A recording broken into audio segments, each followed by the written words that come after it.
Okay. All right. Hello and greetings to you, viewer from across the tubes. I am Gnarly Quack, although my friends and enemies tend to call me Carl. And again, I am back today working on Dr. Strangetest, my testing framework for PHP, and hopefully kind of starting to wind down on this project. And I guess without too much delay, I guess, we'll just jump into the code here and get started. So what I had been working on sort of the last couple streams, I guess, maybe more, but actually I feel like I have not muted my phone. In fact, I didn't. I had been working on, so previously I had gone in here and added reflection to the framework, which we needed to do because I wanted to add support for attributes. So basically, instead of explicitly naming your tests with starting with the word test, you can now name them anything you want and use a PHP an attribute, a PHP attribute to tag them as test. And the only way to do that is with reflection. So while I was adding reflection to the framework, I'm like, well, okay, we need to save off all this test information that we discover, and we can just use reflection. But it turned out to be a little bit of a annoying API. So what have done for the last couple streams is actually pull out the information that we need, whether from reflection or whether we parse it manually, and save that off in our own classes, and then just sort of dial down the use of reflection. And so actually, let me just should be in a clean directory here. And it looks like we are. And we're on work. Okay. So I pretty much wrapped up that process. And I think it might be a shorter stream today. I'm a little bit tired.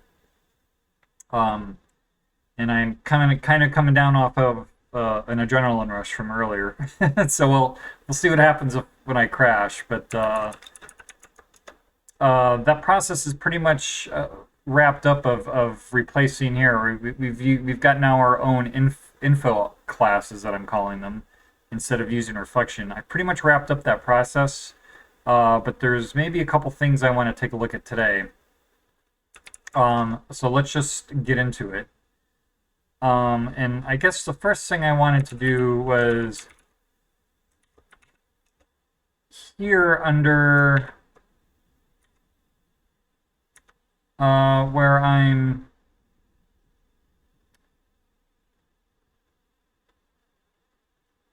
let's see, this is the file. So this is not really an issue. But under discover class here, well, I don't know why I searched on that, but here I was kind of wondering, okay, so we iterate through each method in the class, and then we basically pull out this information, and one of the things we pull out here is the file name and the start line. And in most cases, because we're doing our own parsing, we have that information ourselves because we just parsed it. But in the case of a class, we're actually using reflection to iterate through right here. We're using this reflected test, and this reflected test is an instance of a reflection class. So here is the one case we're actually using reflection to iterate through all the methods in the class. So what that means is, since we're not manually discovering those, we actually have to get the file name and the start line on which they were defined from reflection. And here I was wondering, like, well, the method file name should always be the same as the class file, right? I mean, otherwise there's something really screwy going on that might not even really work. But who knows, because I didn't really feel like testing it. But I guess the one obvious case where this could be true is if some test class extends from another class, and some of those public methods are inherited from a class defined in another file. So in that case, right, it's very possible, trivially so, I guess, that the method file name does not match the class file. But so then the other sort of problem here too is, okay, like one of the reasons we're moving away from reflection is because file name and start line could return false for random reasons. Actually, I guess it's not random, but I guess we can just look up. Let's see, get file name, yeah, and then get start line. So yeah, basically if it's a C extension, we're gonna get false back for the file, and then if it doesn't know the line number, which I guess it would be presumably the same reason here, it would return false. So I don't feel like this should ever return false.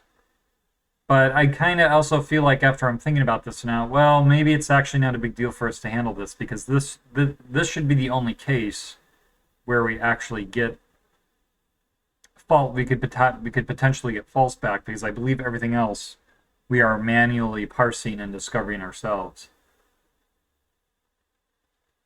And I'm beginning to think too, right? Really, we only really care about this when it comes to reporting errors, and I'm not even sure in this use case here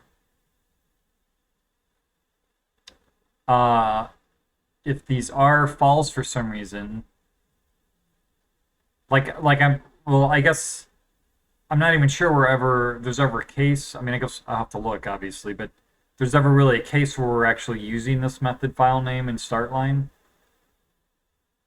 But I mean, the point is, so I think we can maybe set the info to this to null, and if we get back a false, we'll just leave those as null, and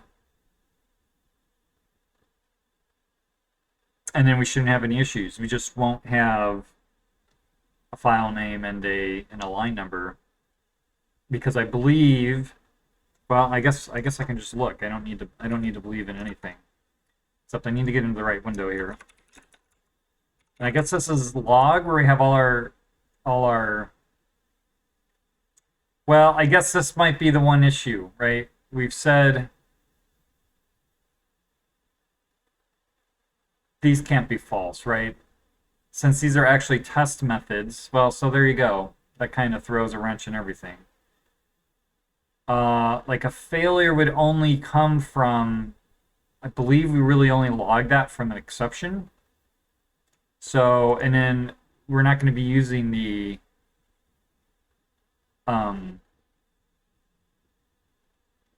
method file and line number. We're going to be using whatever the file and the line of the exception is. So I guess I could,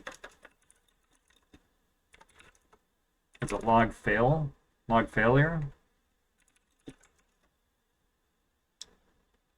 Yeah, so we're only ever logging a failure from an exception. An error, there's many more cases where we're logging an error, but we accept null for a file and a line. Skip also only ever comes from an exception, I believe. Except here in dependency, which actually, that's on 136. So there, a dependency is what? It's either, I guess that could be, right, a function dependency has either a function test or a method test in it. So, I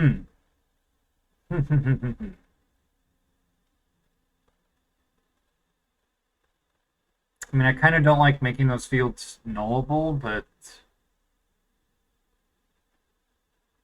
because but otherwise we should always have a file and line number there. So those are optional. The file and line number are only optional for output and an error, but everything else we're saying they are required. But I guess if I allow those to be optional for a method, then they would have to go optional to file and line, or for a pass event and a skip event. Which isn't necessarily a big deal, but then in formatting those events, it might become, there's just a little bit of logic to make sure there's actually a file a file and line number. Which I guess isn't a big deal, and it may be worth it in the end. I don't know.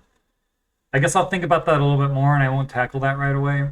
But what I did want to tackle was, and I don't know, I guess I'll have to see how this ends up working out. Oops. Is I had mentioned in previous streams that here, when we come down to actually running the tests, that eventually we need to get callables, either for the function or the method. And I guess two observations I had made was, well, we can actually just do this at discover time because functions are statically defined. So we could just do that at, like I just said, at discover time, and hang on to that and just pass that around, pass that into wherever we need it at runtime. But then I was also like, well, we also have some functions in common where we're passing these callables in, and we're sort of passing a lot of information right now because right, they're different events. So I was wondering, maybe there is a common sort of a common structure we can end up pulling together for a callable function and a callable method that could kind of make that work a little bit easier. So I guess I may want to take a look at that. And so I guess my first instinct is, actually, there's something else I wanted to do. So I was also thinking about here, right, we for class, well, actually we don't have it for class, but for function, we've got the name, which is the full namespace qualified function name, and then we've got the short name, which is just the function name without the namespace. And I kind of want to do a similar thing, I think, for method info, where maybe short name goes to just the method name, and the name becomes sort of the class qualified name. It'd be something like, class dot method, that sort of format. And that would be the name, and then short name, this would become just the short name.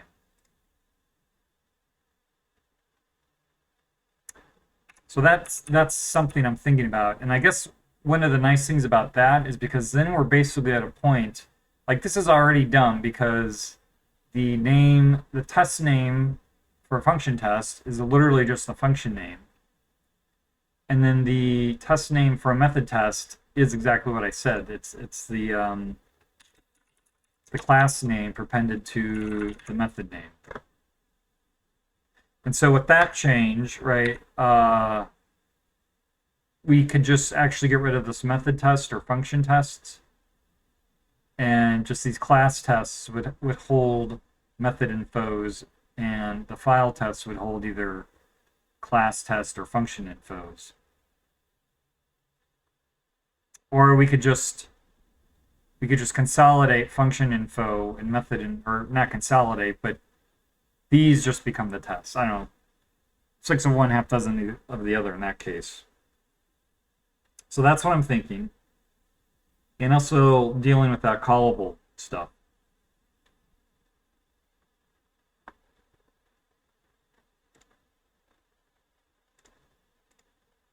And I guess I feel like maybe the place to start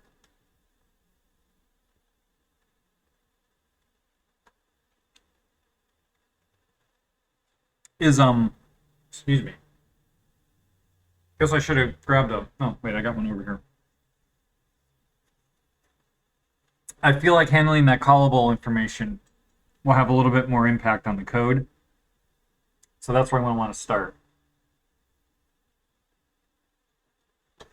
And so I guess what I'm going to do is I will just call this a callable in, if I can spell it, info. And like I've done with these other classes, I will make that just an empty struct for now. And I am just going to have here in the function info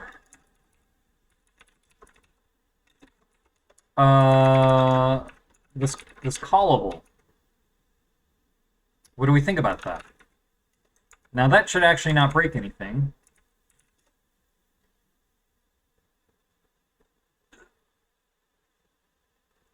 Let's see if PHP Stan can chug through that. There it goes.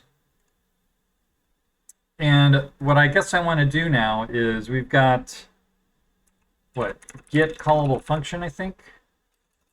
If I could spell things. So I'm going to yoink this out of here, and I guess put this in discovery. And where do I want to put this?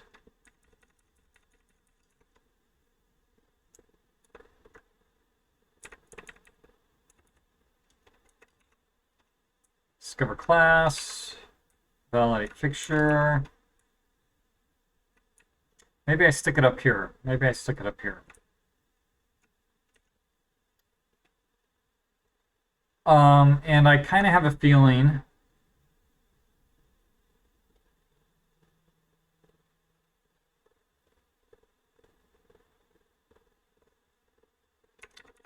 I'm just going to do something like make or just callable from function maybe.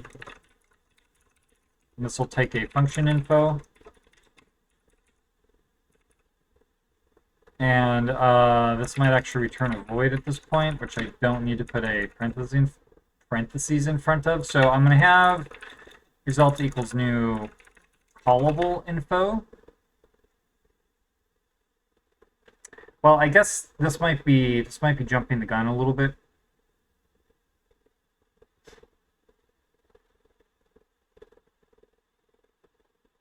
Because I guess what I really should do, let's just leave that alone for now.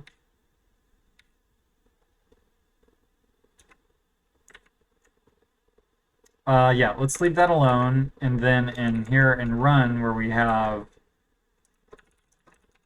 get callable function,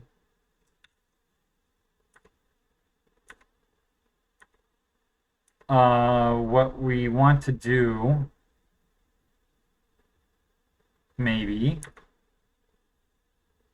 so let's start at the top here, is just pass that into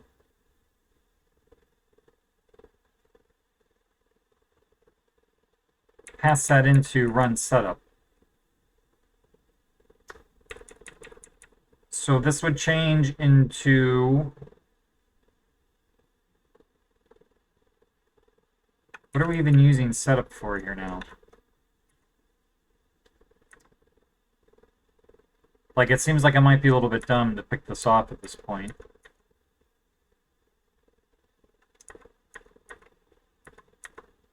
But I guess what I'm thinking here is where we have our callable,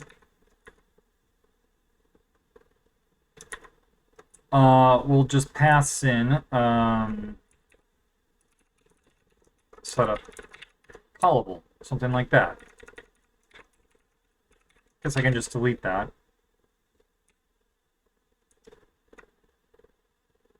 And I don't know, maybe let's see what happens there.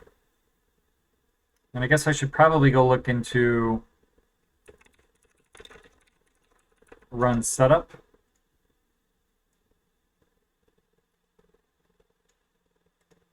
And basically, all of this is going to collapse down to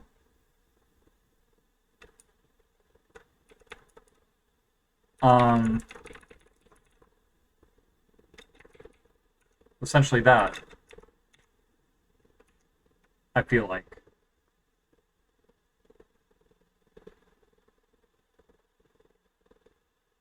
Yeah. Actually, let me write everything because I feel like I've made changes in several files there. And where are we? 824. So everything from 824 down, I need to sort out. So this is going to be, I guess I don't even need to type hint that anymore.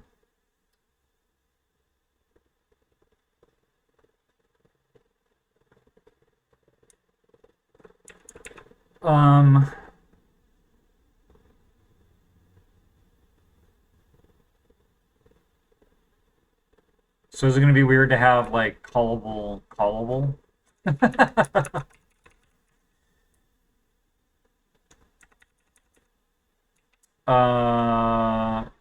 So that's going to be callable.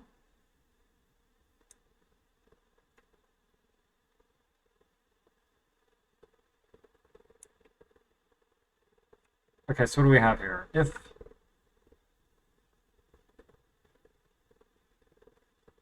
So I kind of wanted to take a look at what's going on here. So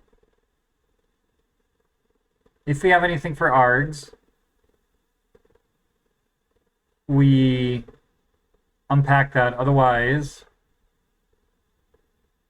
we just call a user function. And the only reason we're doing that is backwards compatibility for 5.3, in case this is a method. Although I suppose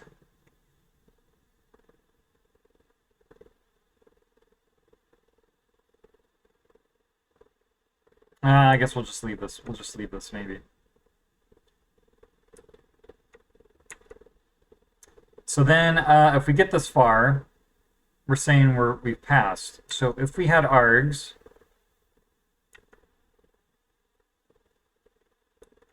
and then we got a result, otherwise, what are we saying? Oh, so we're just normalizing result to an array here. And so if we got a result, so if we got args, so if args is not set, and maybe I should document this a little bit more. So if we get past null for args, we're saying we don't expect arguments back. So we just ignore the result, essentially. Right? Yeah. I guess I could maybe make that explicit. I don't know. Otherwise, if args was set, then we potentially expect a result. So if we got a result back, then we normalize that to an array. Otherwise, we throw up some error about, hey, you needed to return an iterable. And I guess I meant to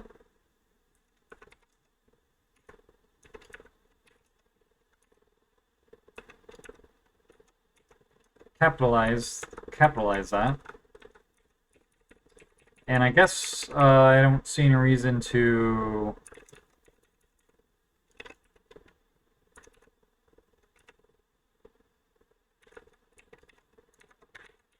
not just do that. And this is going to be callable name, callable file, I guess, except I suppose I don't need to do that, and then callable line. And I think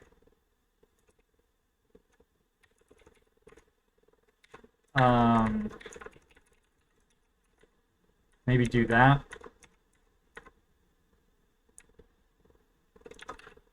So let's see what happens there.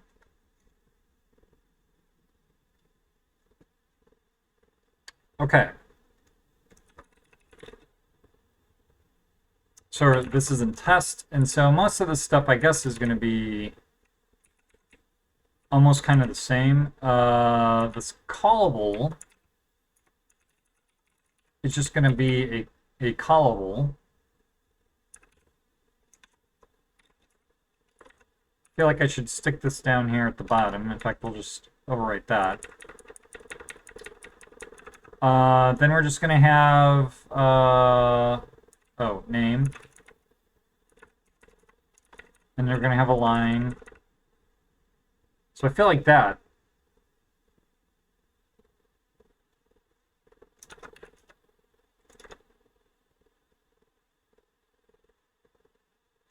So I think that should sort out everything in run, or that function. So now in Discover, we've got to set that, I suppose. Oh yeah, and I was thinking I might actually want to pull this namespace stuff out. And do I have callable defined anywhere?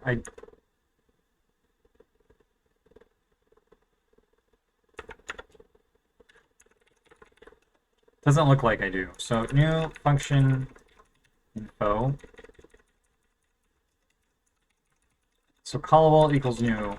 Callable info, and then name. I guess we'll just give the function name.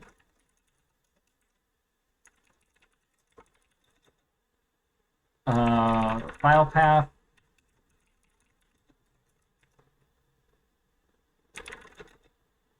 I don't know, I suppose I could even just line file name, and then callable is gonna equal, oh, and actually, oh, this is exactly what I'm saying, right? I was gonna say namespace, make callable, or make function callable.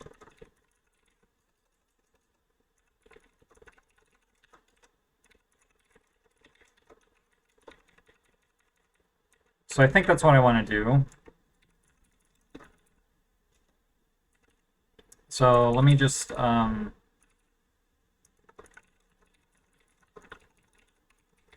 is going to turn into a function info.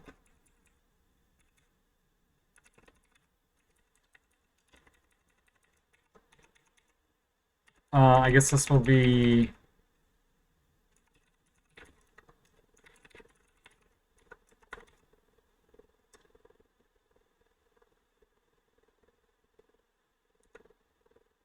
so what we're going to do is we're going to have this callable equals the function name, because we've said that has to be a callable string. And then I think I actually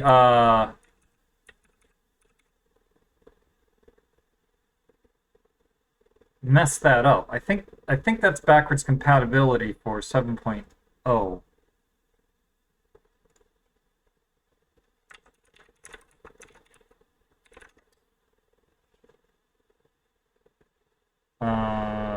Closure class from callable. So greater than equals 7.1, right?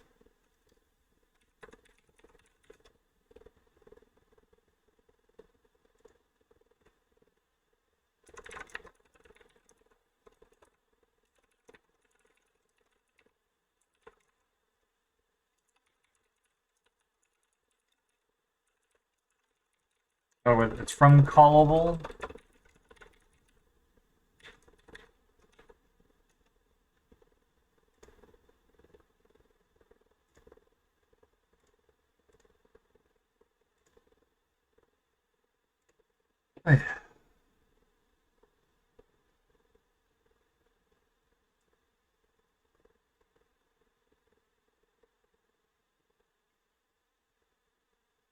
Okay, yeah. So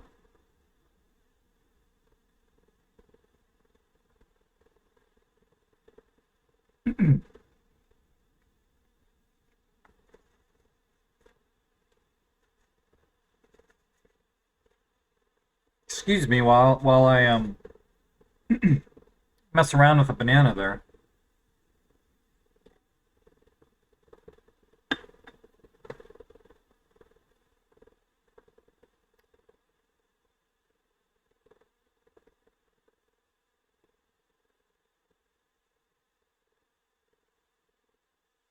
So yeah, I guess first of all, oops.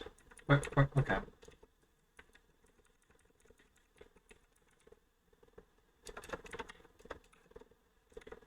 I guess that's not really true, but I feel like this should no longer be the case.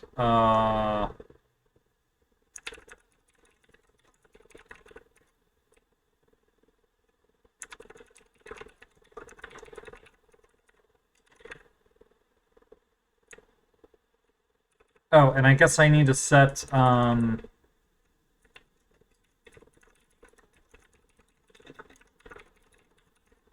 do something like that. So let's see if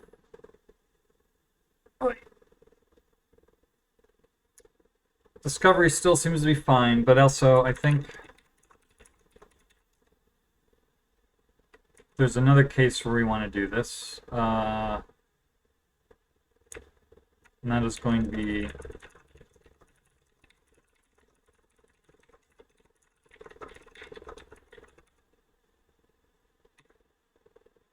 and down here, I suppose.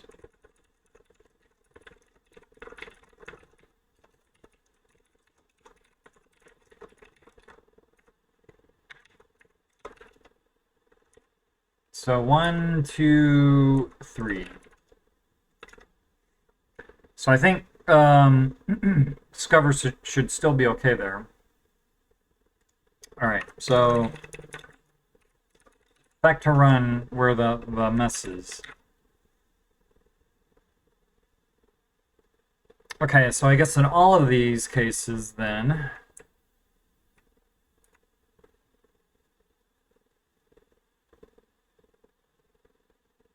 well, that's in, what is this in? This is in run function. So we're getting what? We're getting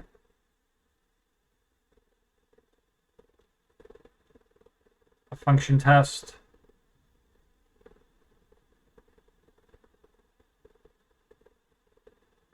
Set a function and a teardown function. Okay, um,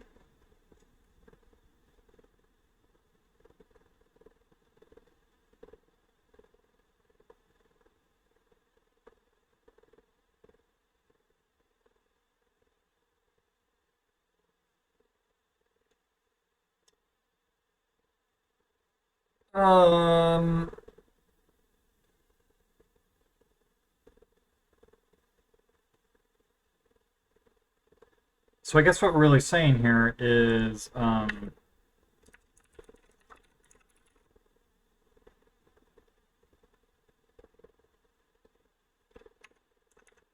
or I don't know, I guess we could just do callable equals setup function callable,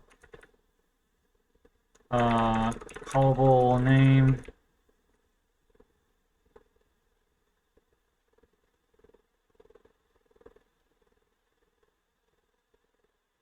equals that, I guess. That is there.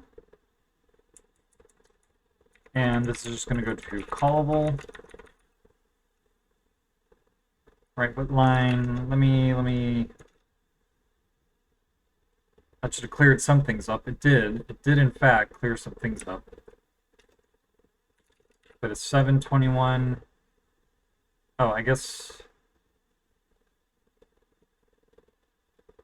Oh, this is going to be.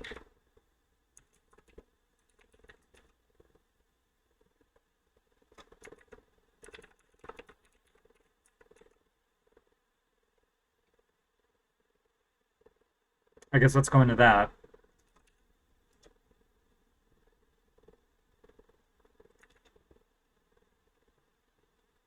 Yeep. All right.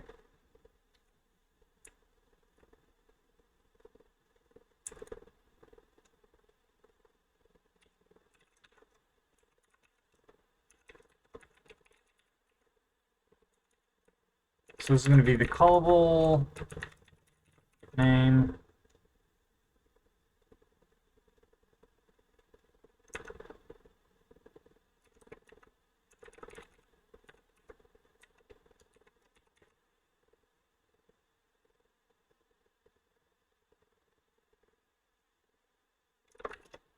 Maybe that.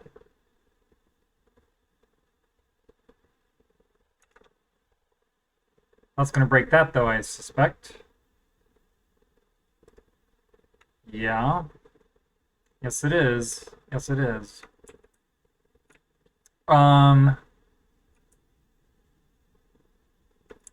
and I guess I guess maybe I didn't actually quite need to mess around with that yet. Oh, except, right, we nuked get callable function, which might have been a mistake. Might have been a mistake. Could be a little bit too aggressive of a change here. I don't know. It's one of those things. It's hard to tell sometimes.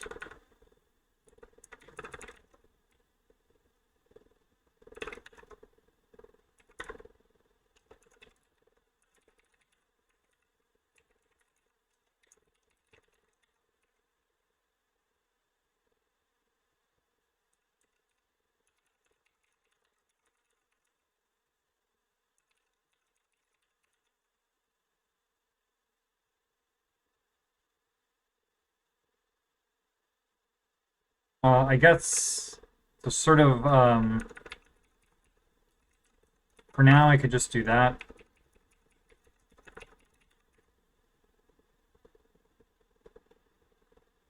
Right, what's the problem? Okay, so actually I kind of feel like I may have jumped the gun. Oh, I guess the problem is, right, I nuked. Let me just try that. Let me just start. I kind of feel like I want to just try this again and be a little bit more conservative here. So 756, we don't have this. So yeah, what we're going to do is callable is going to be function callable, and then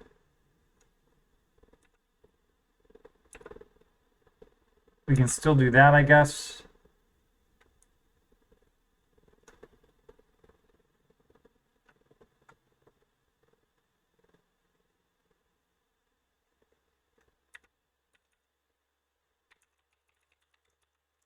I don't know, maybe do that.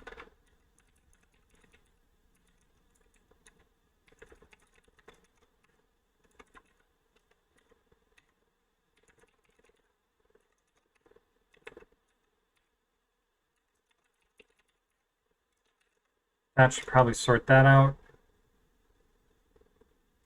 So 737, we're going to have kind of the same deal here, I think.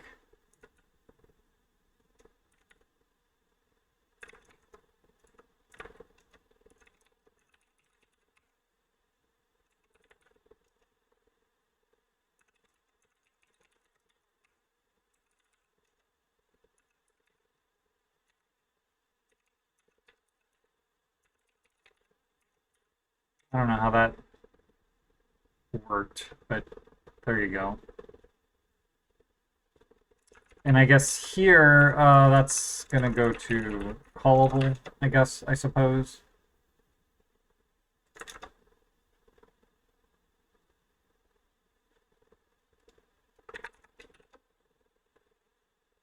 Hey, Bazin, how are you?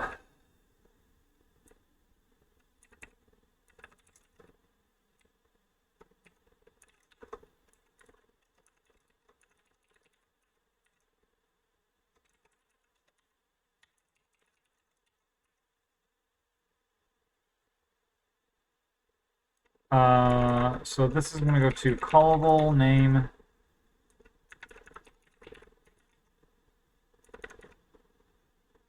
And this is just going to go to callable, I think we're saying. Okay.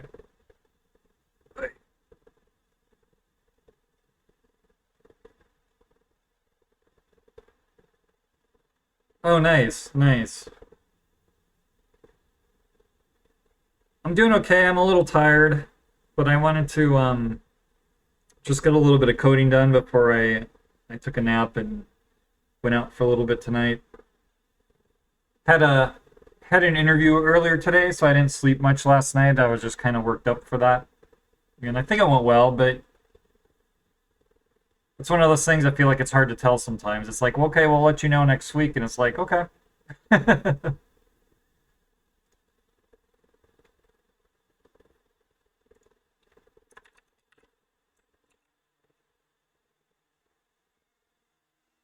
All right, so what's the problem here?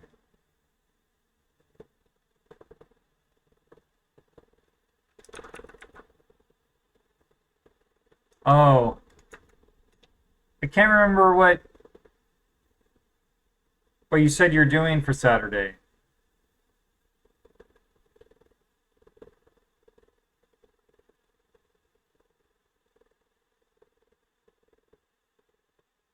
Yeah, I think it went good.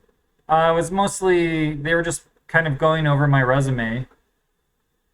So I did a lot of the talking. I didn't get a chance to ask a lot of questions myself, but yeah, I don't think I said anything too stupid. Oh yeah, yeah, okay.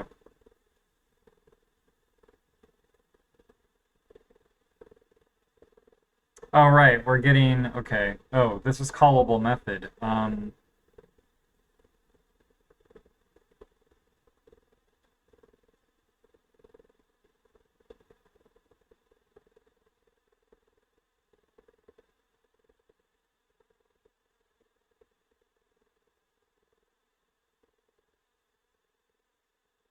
Nice, nice. Yeah, I'm going on about 3 or 4 hours right now of kind of bad, not great sleep.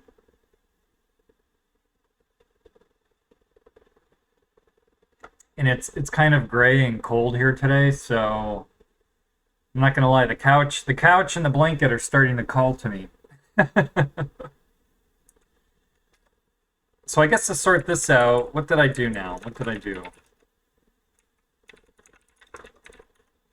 What I call this? Run setup. So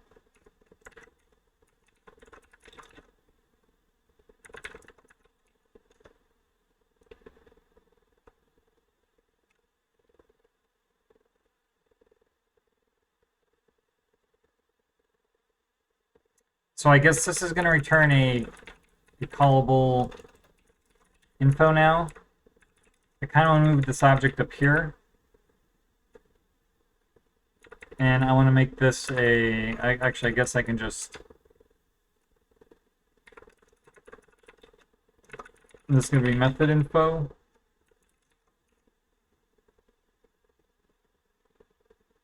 Yeah. Well, did you end up getting COVID or something?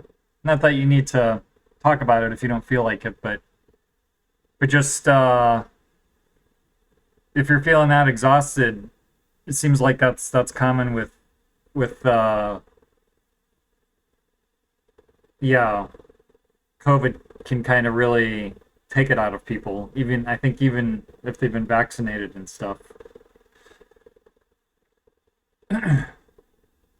But either way, if you need your rest, you need your rest, you know?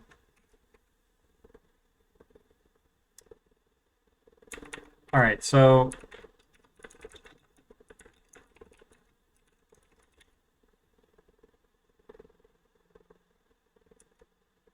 and I guess this is where I kind of want to do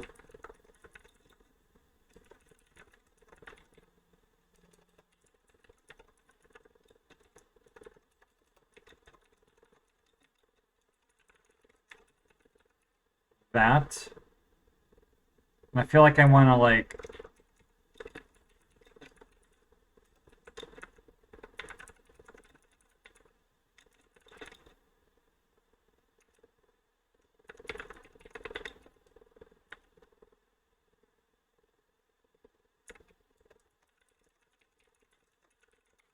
guess I'll just put that there like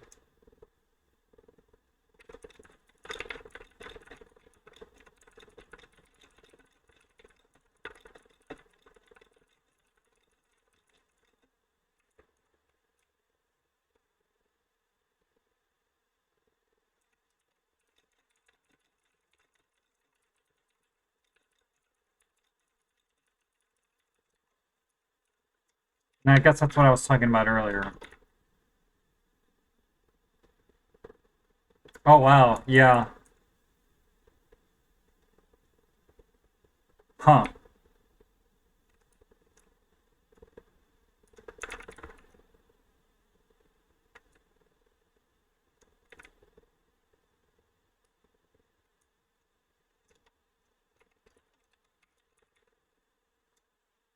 Okay, so what else do we need? We need file, and we need the result. Line equals method line, and then result callable equals oops object and method name. So let's set that down here.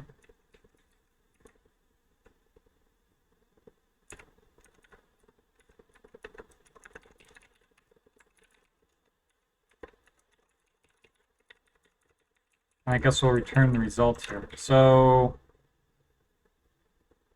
yeah, let's just try that out.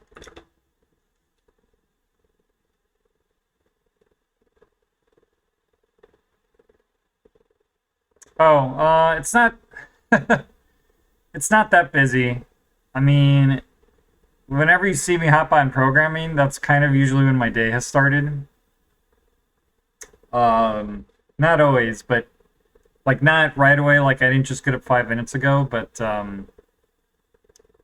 and so I kind of want to get on a more normal schedule where I wake up a little bit earlier and maybe streaming by noon my time. Um, but yeah, sometimes I'll just have errands to go do, or I have other stuff I'm trying to do, like some reading and stuff. Lately, I've had some interviews that I've been wanting, well, not wanting, but that I've had to do. So I'm kind of hoping to get more into like focused job hunting, and the programming is I don't right now most of my programming is on stream. Uh, but so the programming is just kind of a way for me to well to keep programming.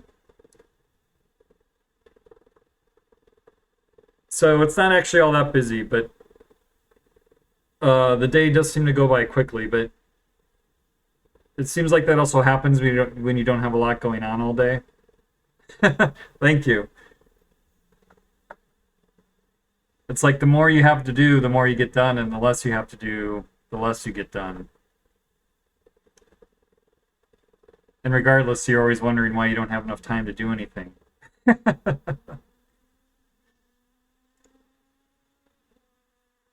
Not really. Uh,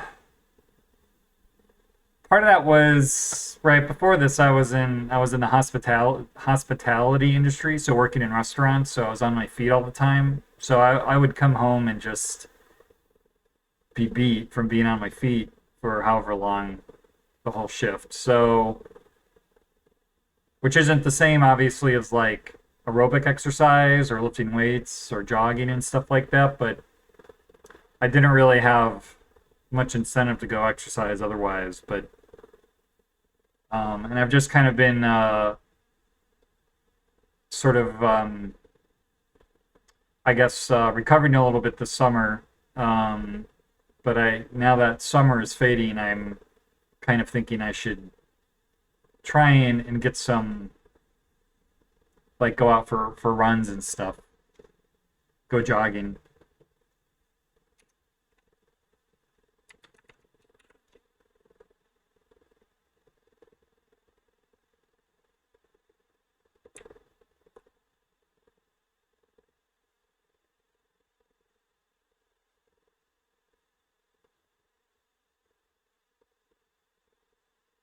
Oh,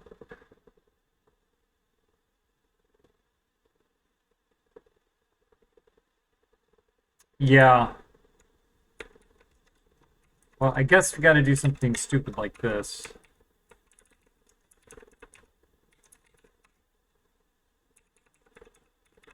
And I don't know that there's any way around this.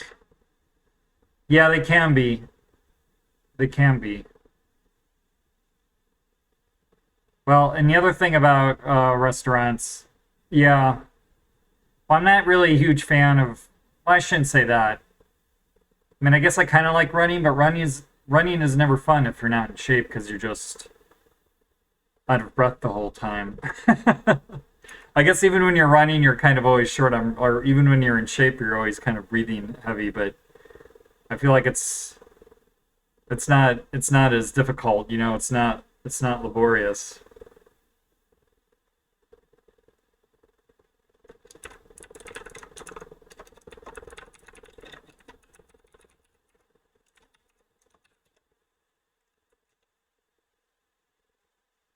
Will that clear all that up? I guess it will.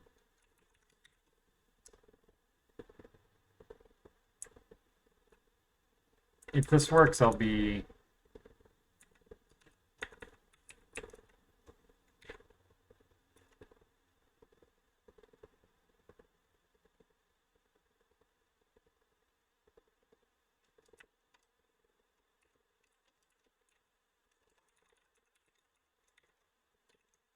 Yeah, well, with all the talk of recession and everything, I was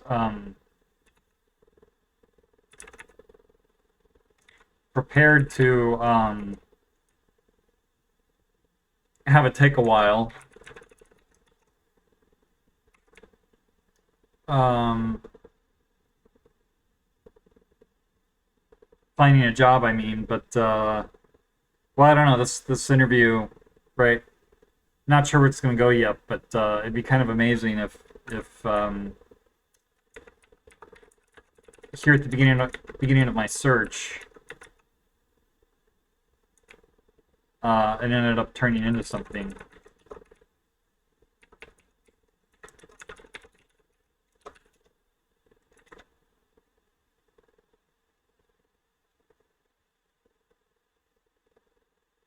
Yeah, thank you. I appreciate that.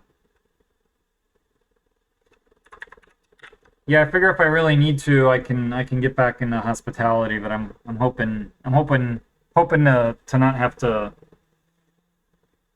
come to that.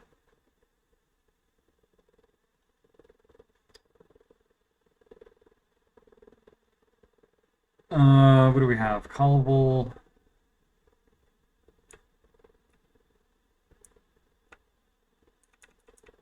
So I guess this is gonna go to.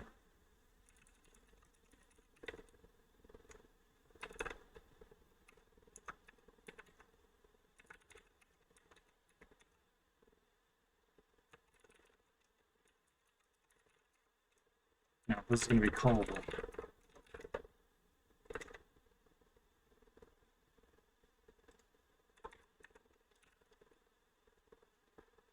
This is gonna go to object. I think that'll solve that.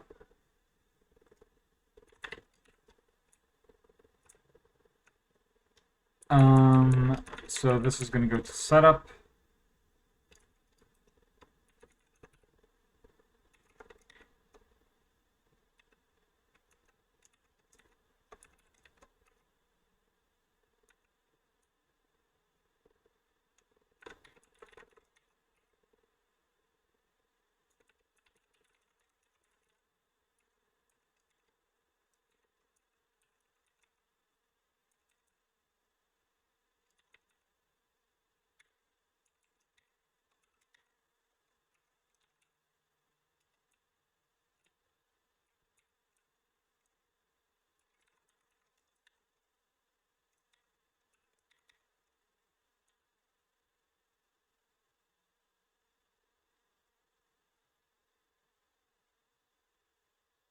Oh, really? Huh.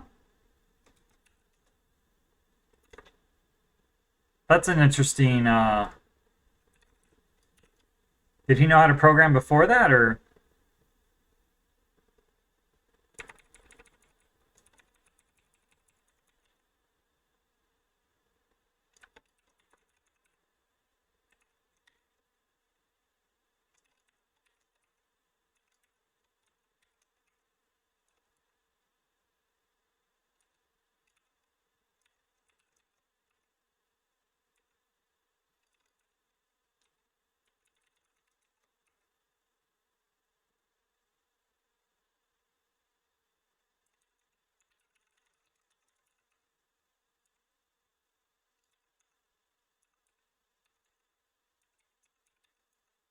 What is this doing?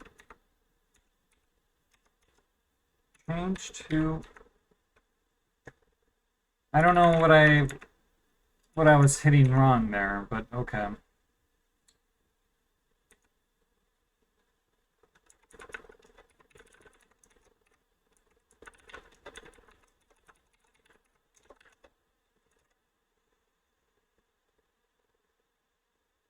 Oh, okay.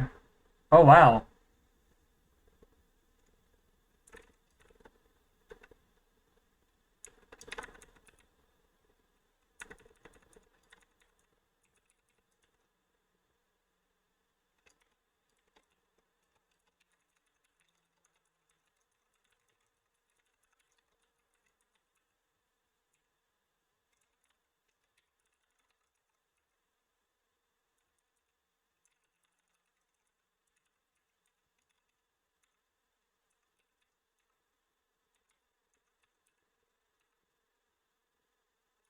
I don't know what's going on there.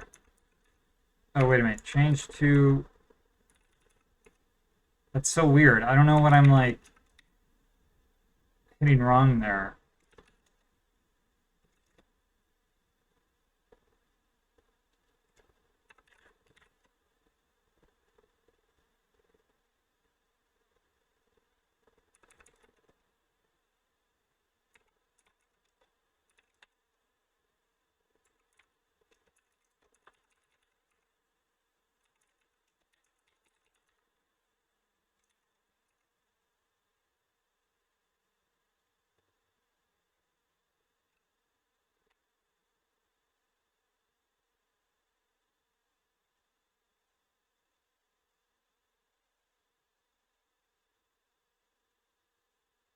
No, I did. Well, I never really had a full one, but yeah, I shaved this morning for the interview.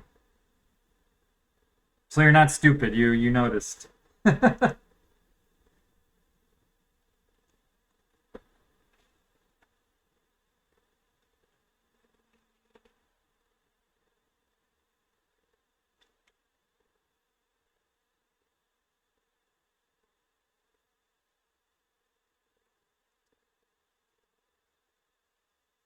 Well, thank you. Up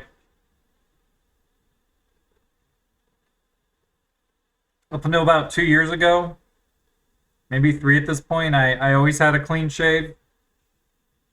And so now, these last couple times when I've shaved, I'm like, it's so weird having a clean shaven face now because I've gotten so used to just having having a beard.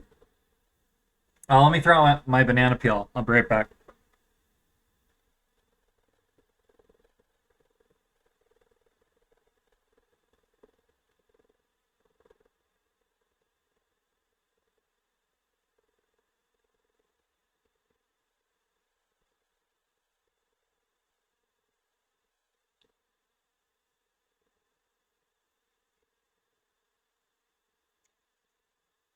I think my friends kind of like me with like a couple days of beard because they're like, excuse me,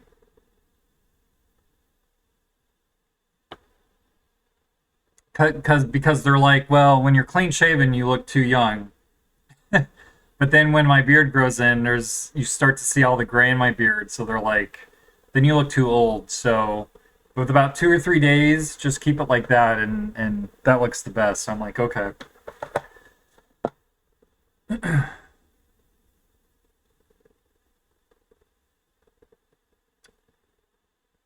I guess this is what we'll do.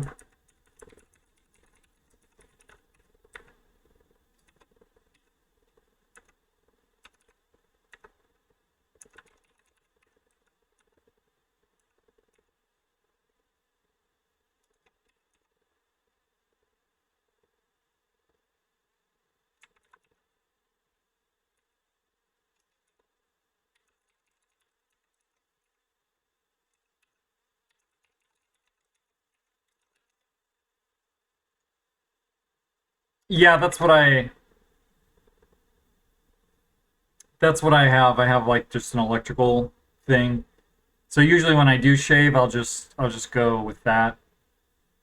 But I actually pulled out the razor blade today and shaved it all off.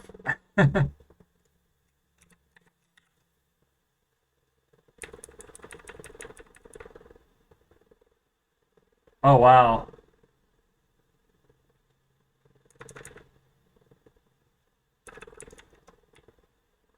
Yeah, I never had that full of a beard, I feel like.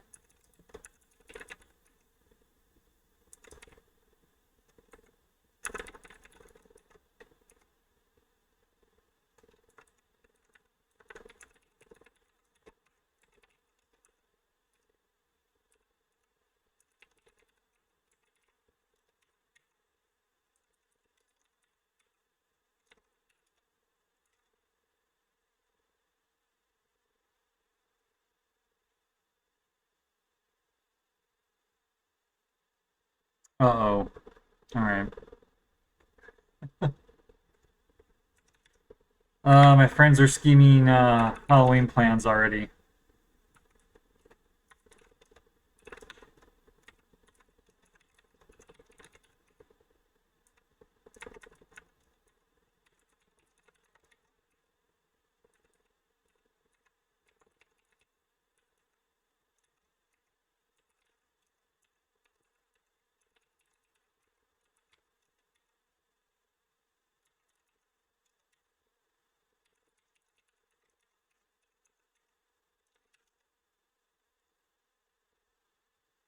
Yeah.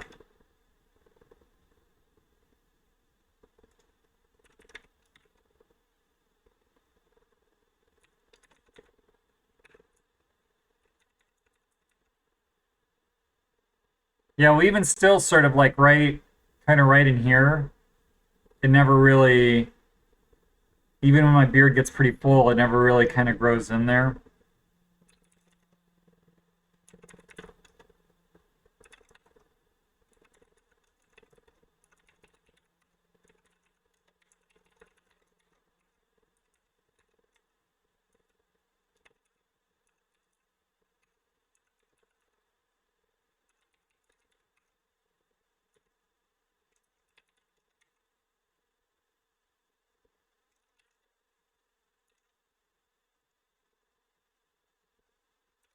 I don't know what the chances are of this.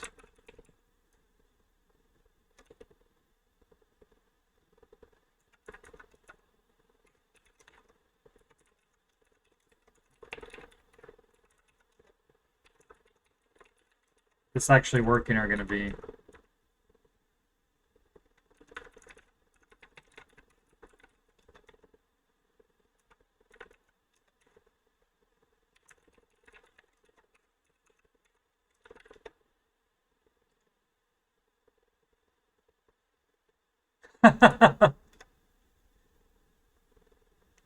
No, I'm definitely not 23. Hey, Jama, how are you? You actually have to add 20 to that number, Bazin. I'm doing well, Jama. How are you? Welcome back.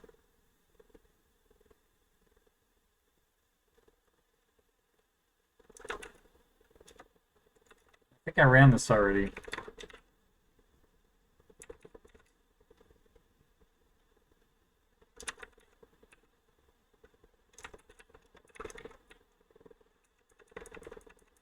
So what are we doing here? We've got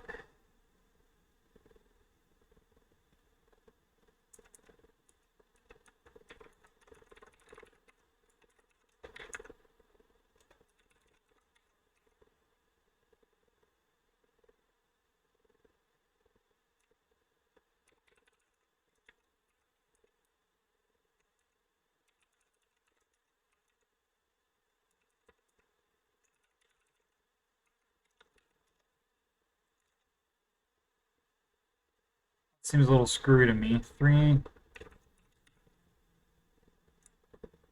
Where is name coming from? Setup.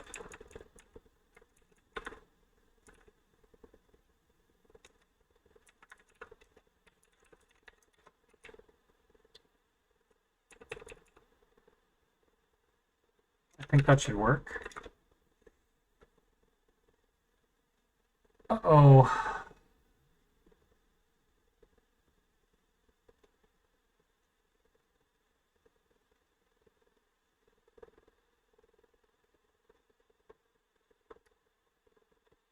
Well, I guess...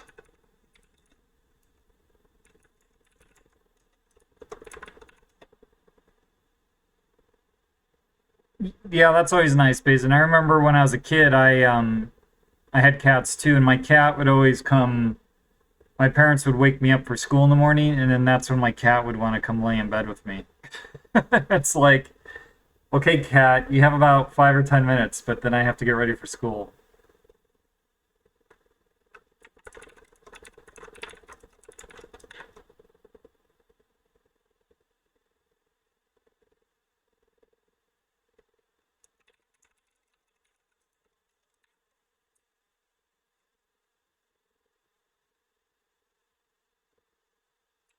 Okay, so now we want here.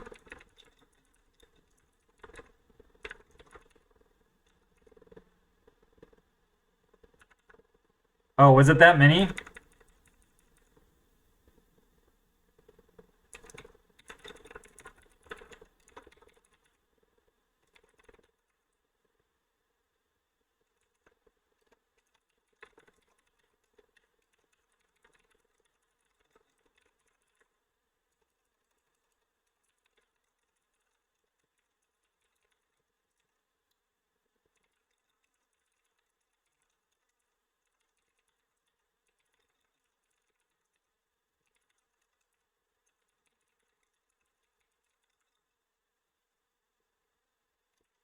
I don't know. I kind of just want to do that.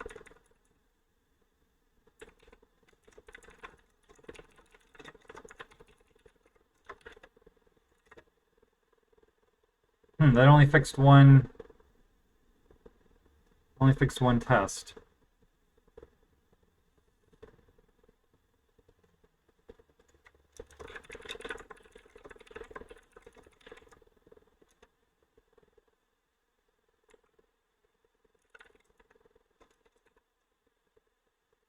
So what's going on here? 133.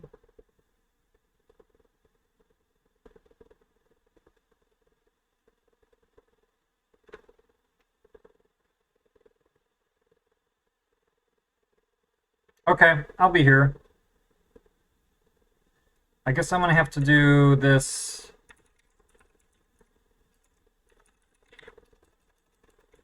Debug and see what's going on here.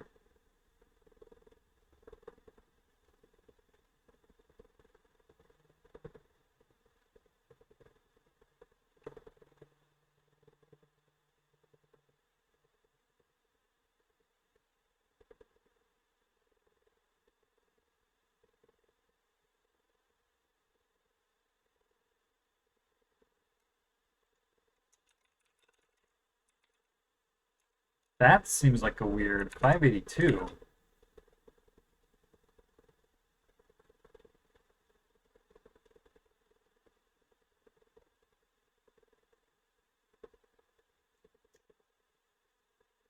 Something is going horribly, horribly wrong there. I don't know why anything would be getting converted to an int.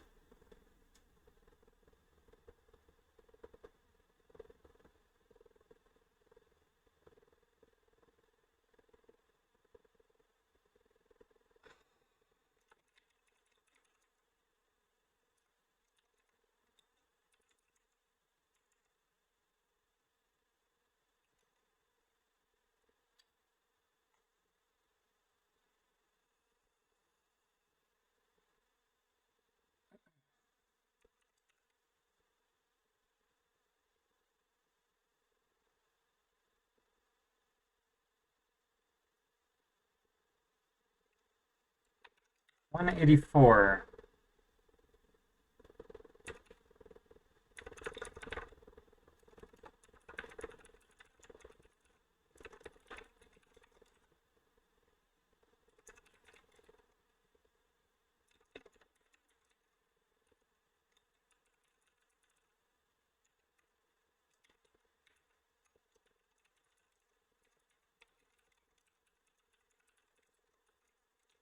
What are we getting here?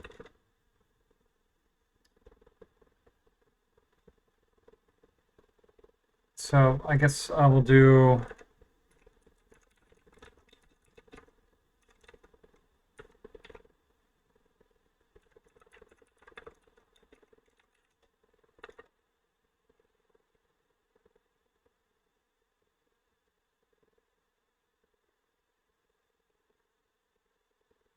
Okay, well, that would be a problem.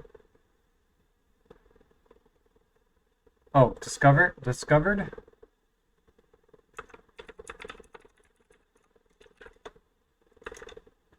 Well, that's a little better.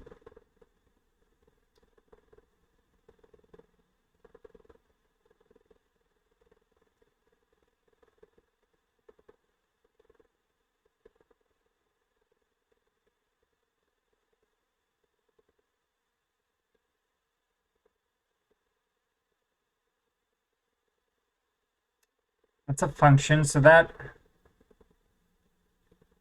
seems okay.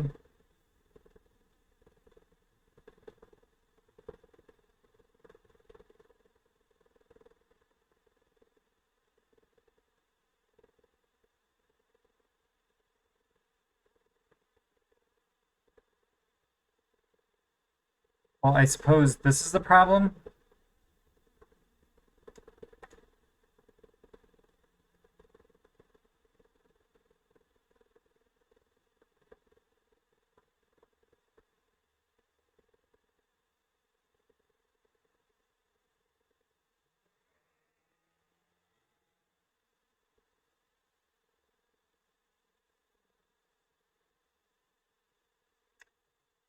Object of class callable info could not be converted to int.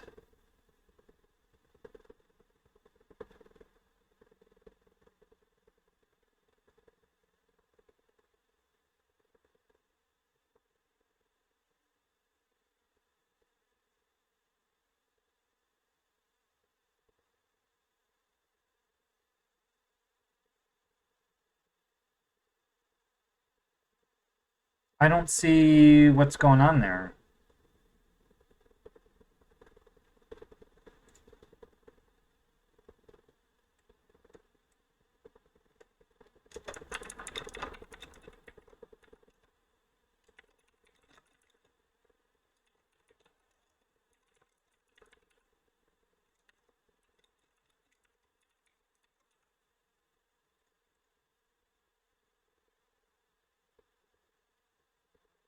Okay, that's what's going on.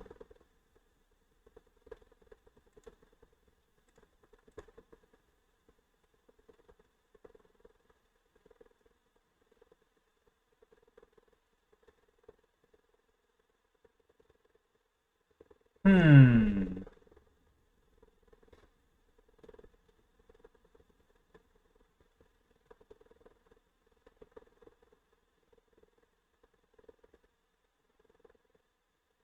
I was not expecting that to cause an error. Like, it's not really an error, but it's a notice.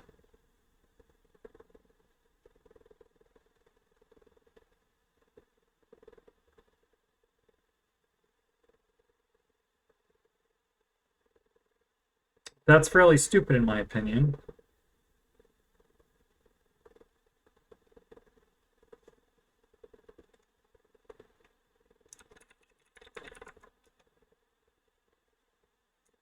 So what happens if I just do...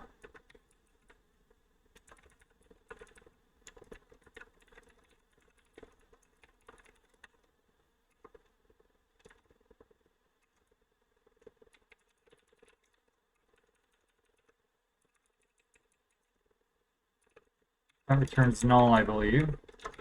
What happens if I do that? What if I cheat?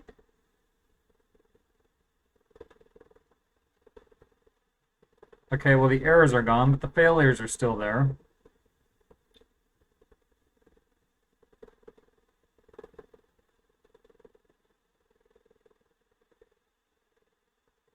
So that one I changed. Where is that? 883.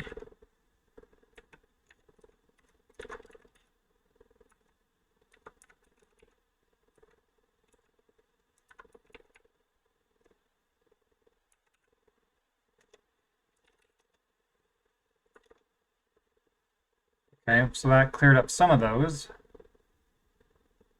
But now we're getting problems with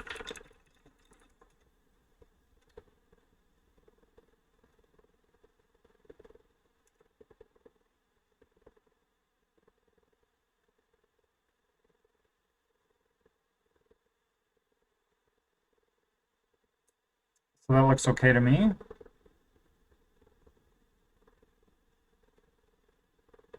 Name was setup name plus run name.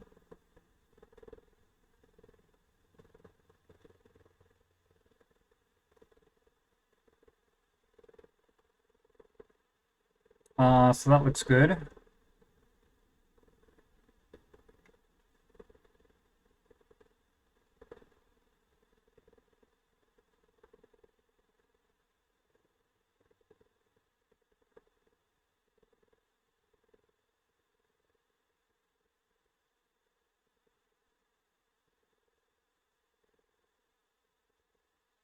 That seems like that should be okay.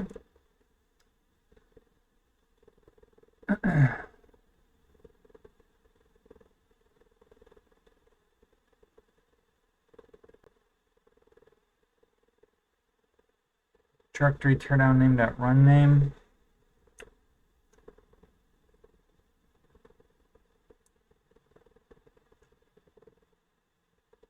Name equals file, setup file name plus the run name.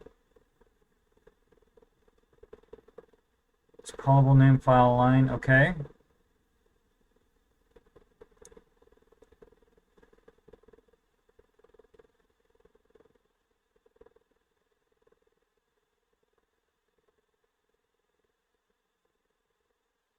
File teardown file name runner name, so that looks okay.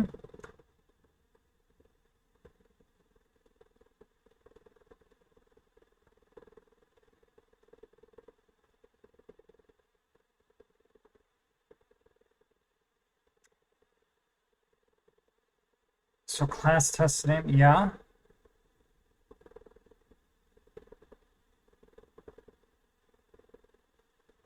Name and then logger and method. So that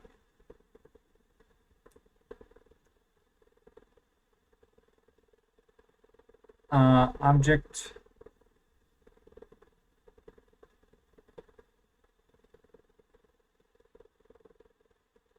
yeah, class teardown object, right? Class test name plus the run name, method name, method name.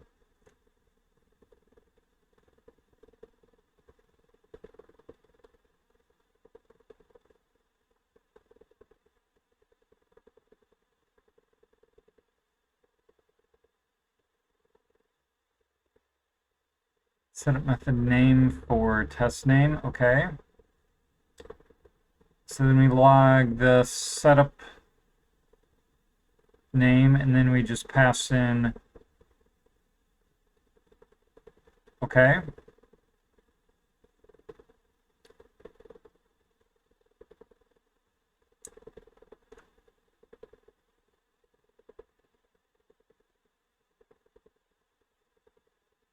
Oh, here. Okay. So what is this? New context. So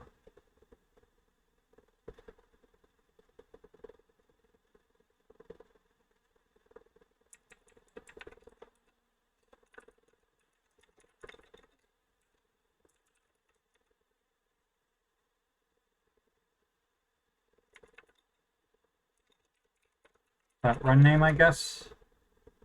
Wait, where do we have the we have? Okay, so test name, and then I guess here. All right, we've got this test name set up here. Yes. Is that the only place I messed that up?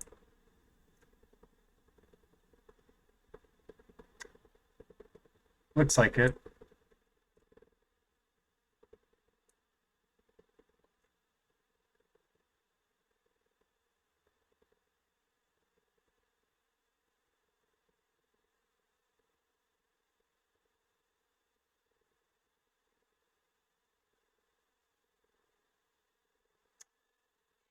I feel like that error being thrown on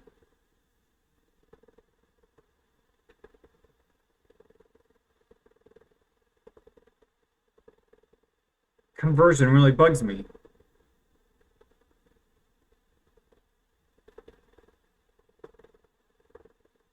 I'm gonna have to think about that. I guess I should just keep plugging through here instead of getting distracted though.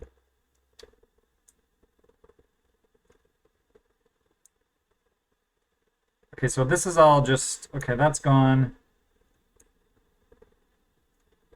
That's gone. Okay, so did I save all of this?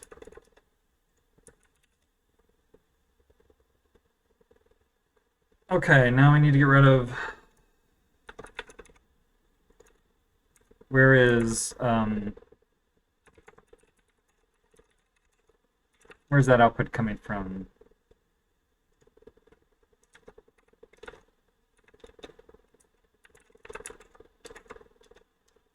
$154.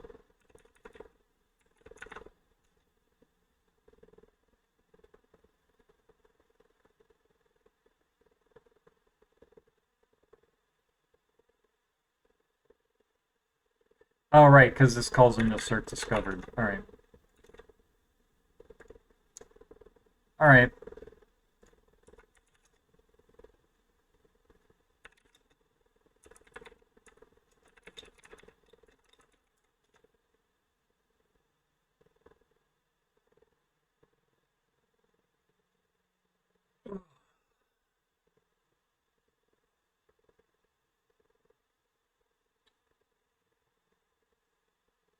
Well, that was just kind of a start on this. How long have I been going? Not long, but I'm starting to feel the my phone's blowing up with texts now. Might be time for me to take a nap.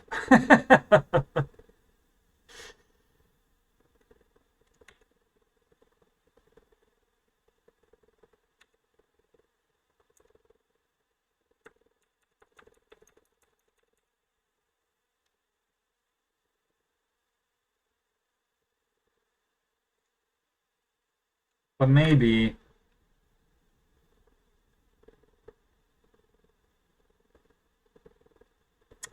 Yeah, they are. I have a feeling though, if I take this nap, I'm gonna wake up. It's gonna be like 7 o'clock, which it's only for reference.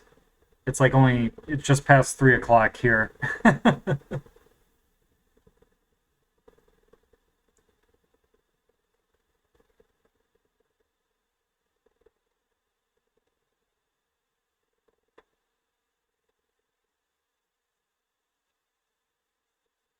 All right, so what did I do here? I guess I added this callable info, and I started passing it to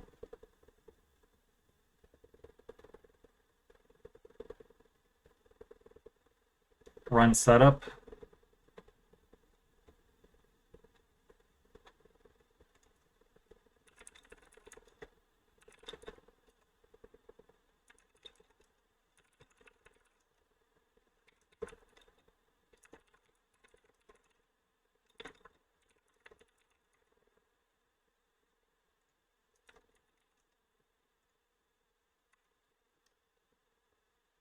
Vacation already, Basin? Didn't your summer just end?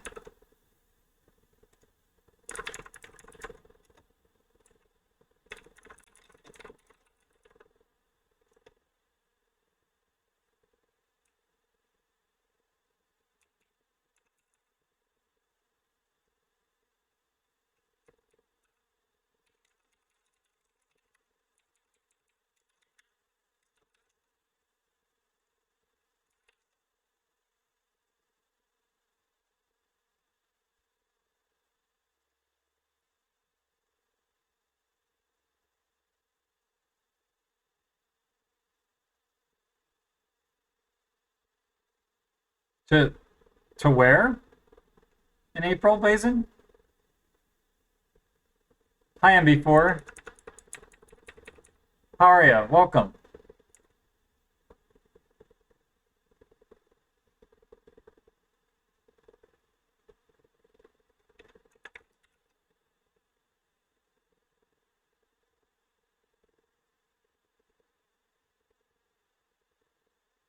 I'm doing well. I'm doing well.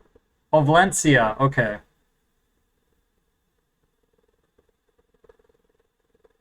I just wasn't sure that was with the typo. I'm doing well, MB4. I'm just doing a little coding, but I might be getting ready to take a nap here in a little bit.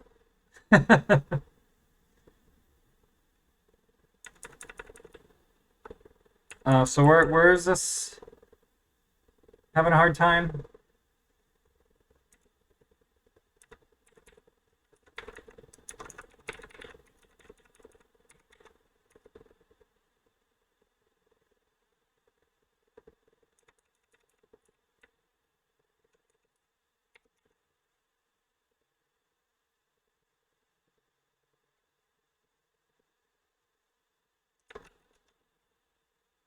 Well, do you know any languages, MB4?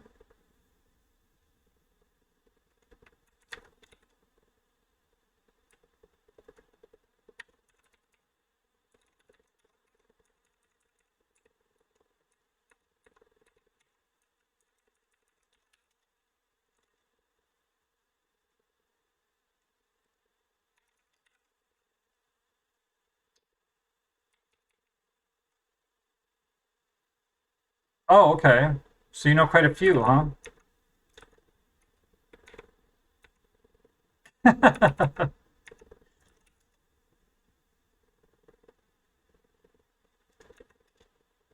I mean, have you? So are MB4? Are you?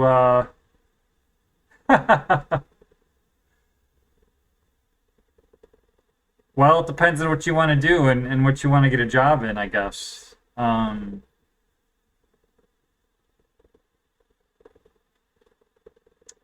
So I mean, I guess my advice would be to well, I don't know how much back coding experience you have. Yeah, I don't know, maybe God,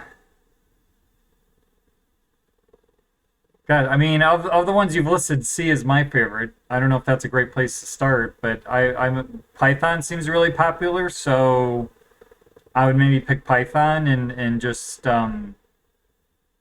work on a project with that, I suppose. I mean, again, it sort of depends on what your interests are. If you want to learn like lower level programming or work closer to the computer, then that's why I like C. But if you're just kind of getting started and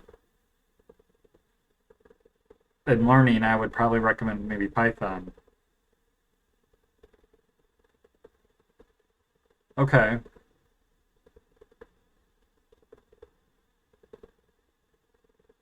I don't know what a TIA is or TIA is, but what is that like a web app or something like a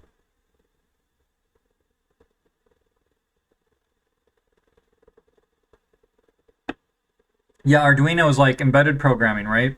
But I guess you can do that with a bunch of languages, right? You can program that with JavaScript, I think, right?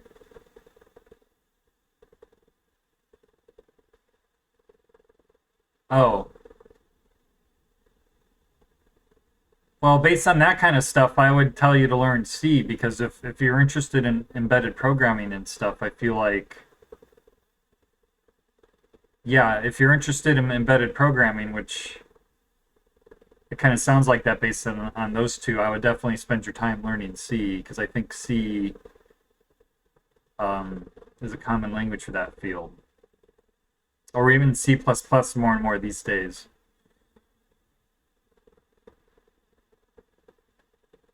C++ plus plus would probably be, I mean, I can't speak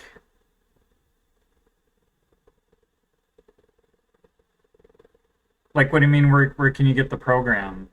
Just you can get a free compiler and start coding, but you just need to kind of come up with a project that you want to work on.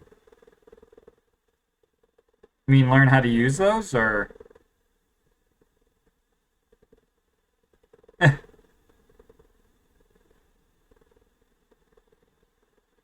Well, there's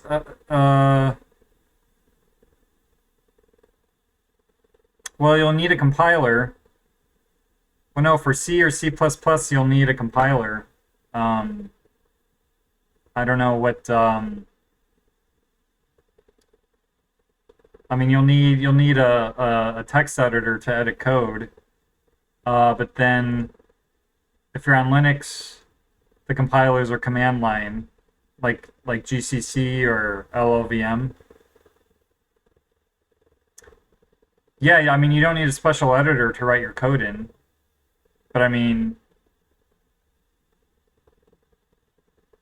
well, Visual Studio ships with a C compiler and a C++ compiler, so if you're used to that, I mean, you can write your code whatever you want, but what you need is the compiler, and Visual Studio does have a C and C++ compiler.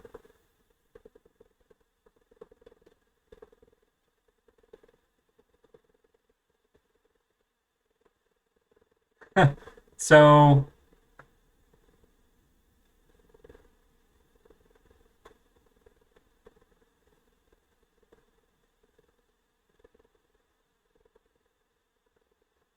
so what did you program? What language were you using when you did this other programming on the Arduino and the Siemens portal?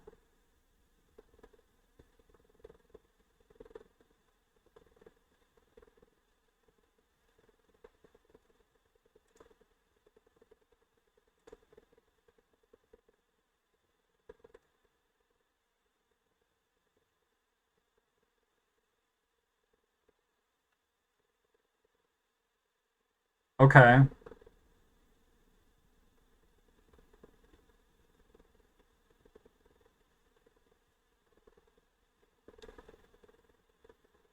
Okay. Well, I mean, I don't have experience programming either of those things, so I'm not. Yeah.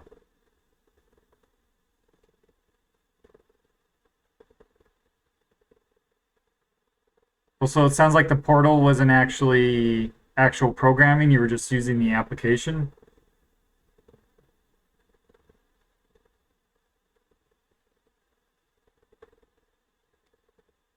Well, I don't know. A compiler basically translates your source code into machine code so the machine can run it, as opposed to like Python that's interpreted.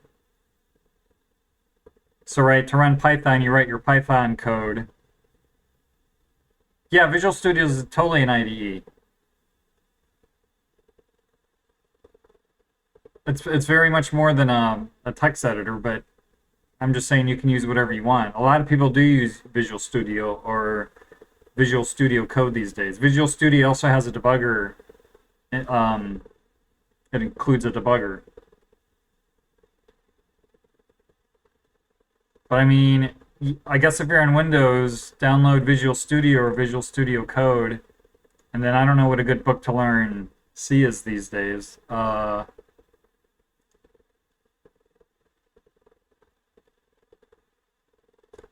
Yeah.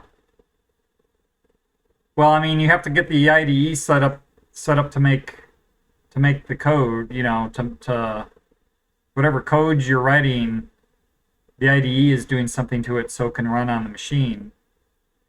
So I don't have experience with Arduino, but yeah, I guess it'd be the same thing with C. You'd have to set it up, but right, you at some point in the IDE, right, there's a button somewhere that says run my code. And so however that's set up under the hood, it's doing something. So I don't know what it does on the Arduino, but you could set that up for C and it's going to compile your program and run it.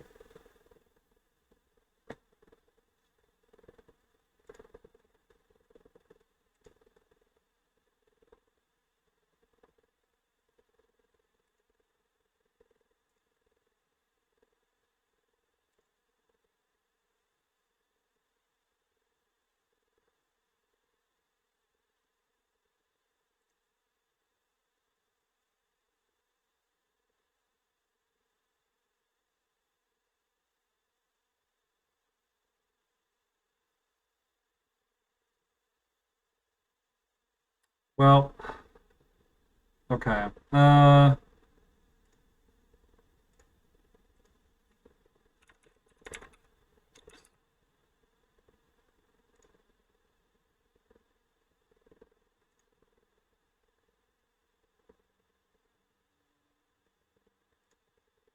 So if you're just learning how to code, I have not taken this course myself,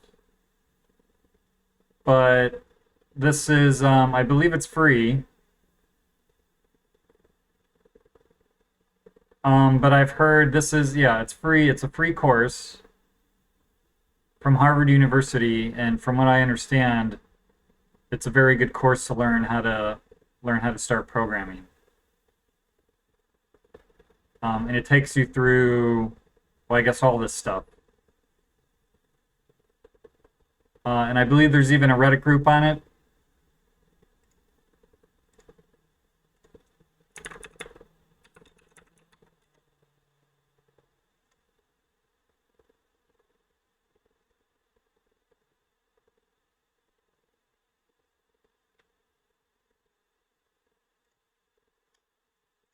So I guess this is the course, the link to the course itself.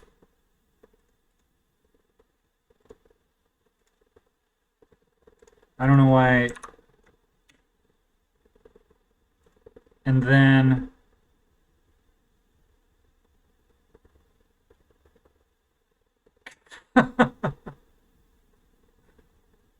but I guess then you can kind of come hang out in this Reddit group if you want.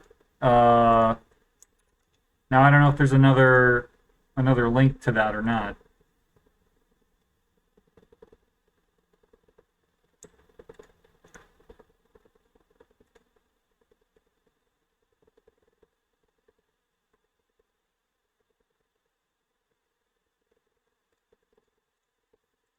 But that's probably more useful. So you may want to try that link too. I don't know if that's different from the other one, but if you're really just learning how to get started, I think this might be a good place to start. So I guess try those out.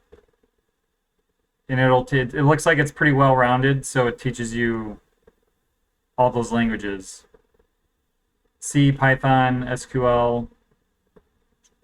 So I guess that's about all the advice I can give you in this forum.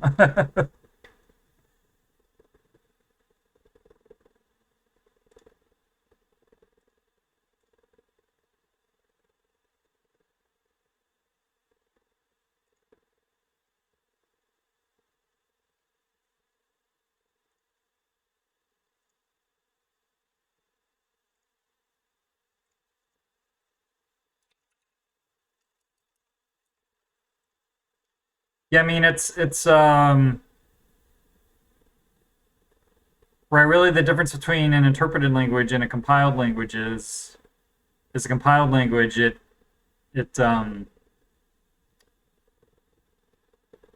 right, they both sort of kind of do the same thing where they change your source code into a format that is understandable by the computer so the computer can run it.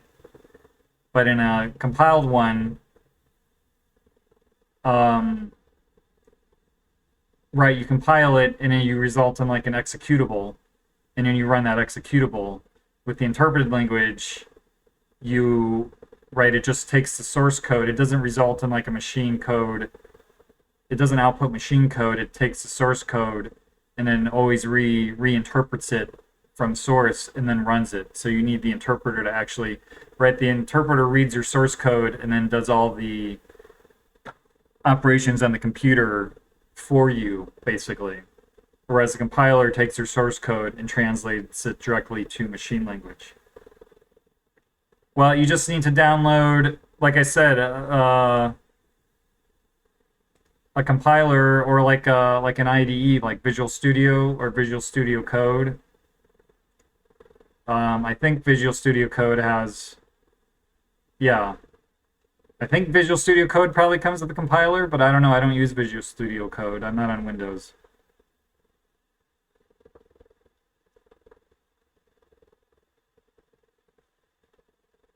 But it's not like Python, say, where you need to download the Python interpreter. You need to download a compiler. And that's right one of the big differences between interpreted and compiled languages. And I suspect the courses I linked you to probably will walk you through getting started.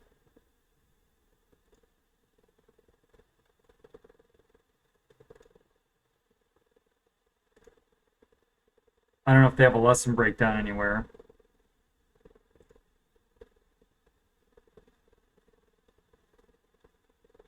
And I thought there was a place. Oh, here's the archive version.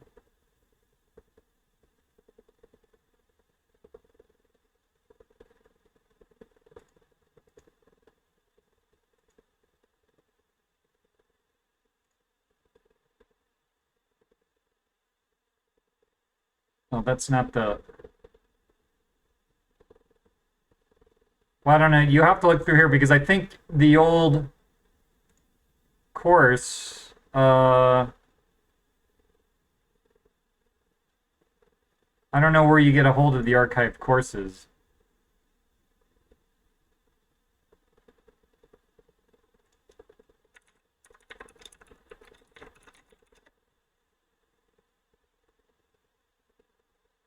I don't know, but you can probably look through those courses and then see what it all teaches you. And I suspect since it's an introduction, it'll tell you how to get all this stuff on your computer. That would be my guess.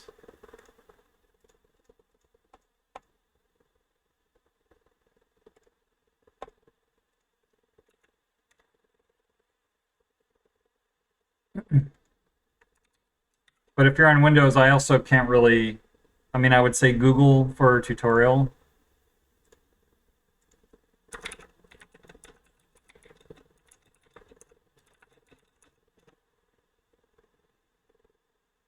So like right here, but I'm not on Windows myself, so I can't really give you any good advice.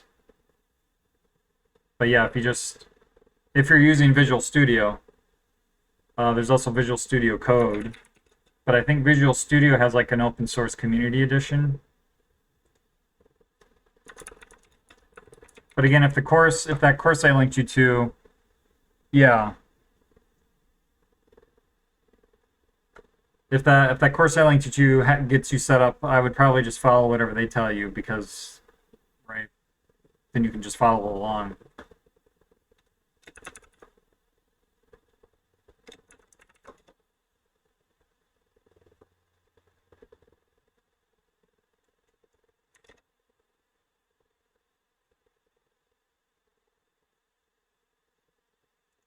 Yeah, so there's Visual Studio, and I think there's Visual Studio Code.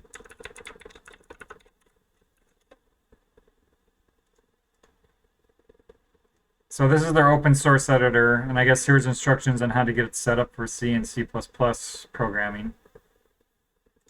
And then Visual Studio Community is an open source, but this is a free version you can download for personal projects. And then I guess you would just need to come in here and watch a video or something on how to get set up with C and C++.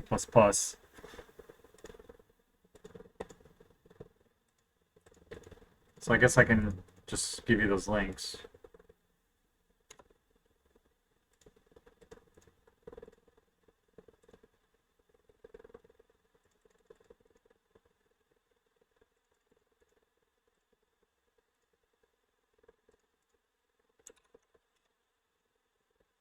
But yeah, no problem.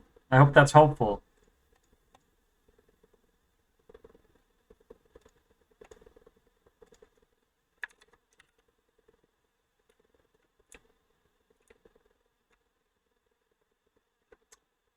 Uh-oh.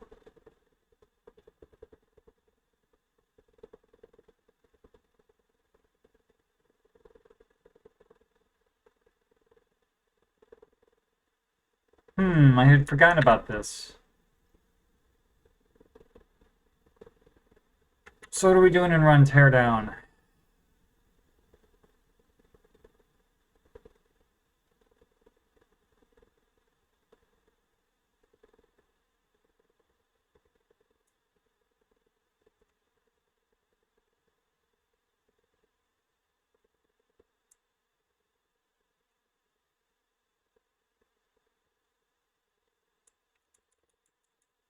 So it looks like that was a mistake consolidating that.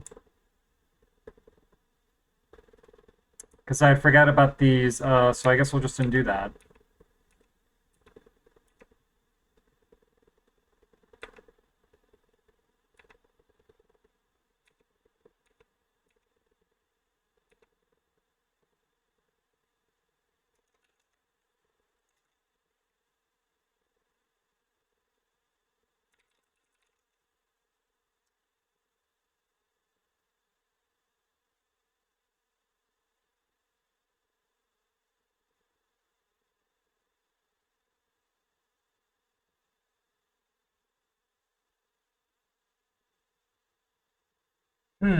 Although I hadn't even really thought about that.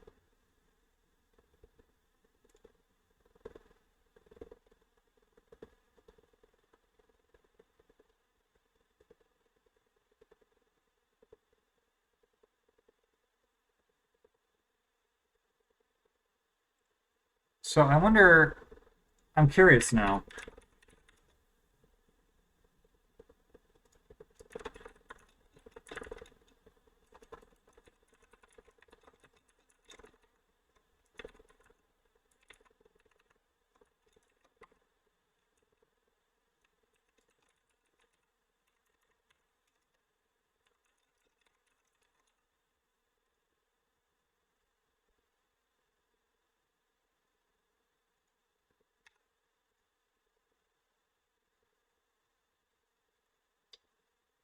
So what is the signature for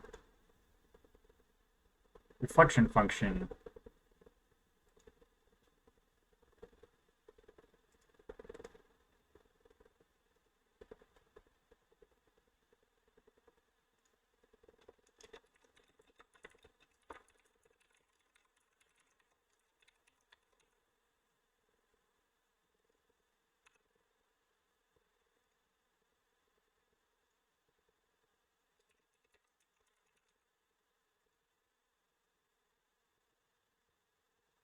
That's R.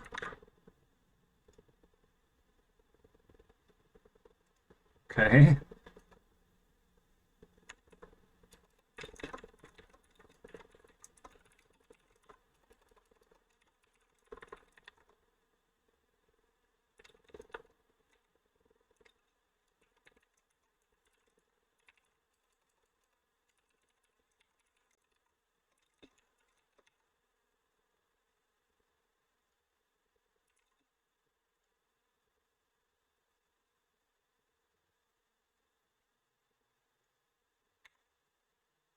Well, that's interesting.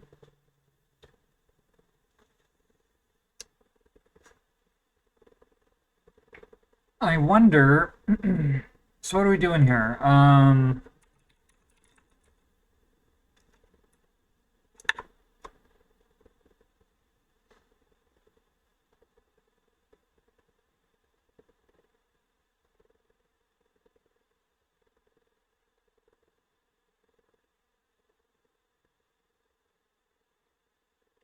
I guess we can maybe create a new callable info there and just save that there.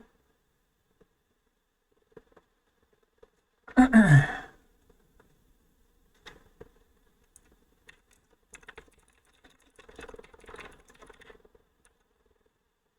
guess we'll have to reflect that.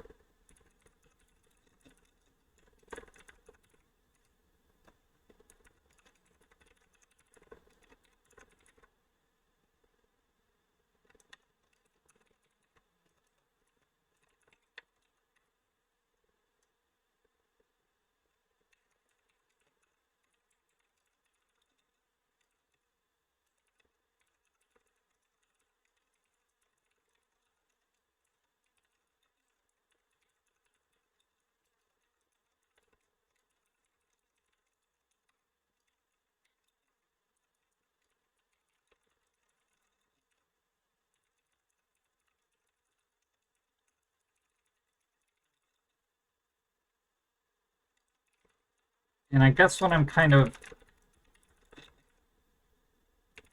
So I feel like the more I sort of dig in here,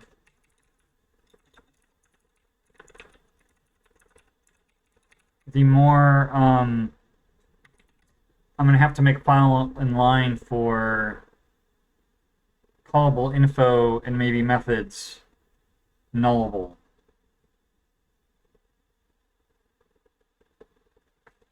But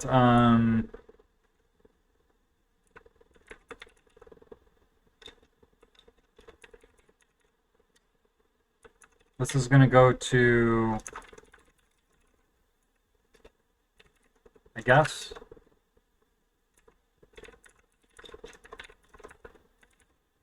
So I guess I could put all of this back. I don't know.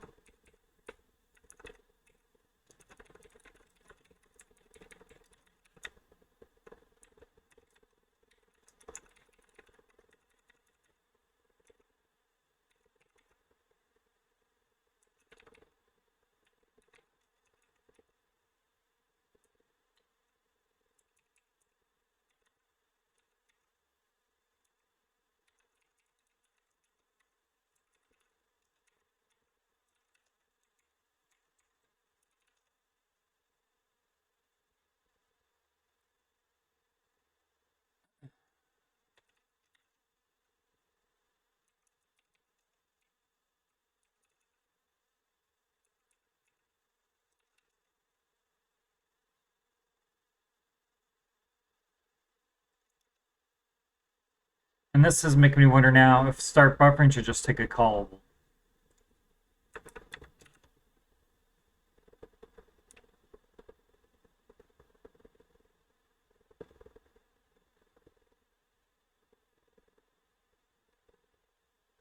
So what's going on here? Oh.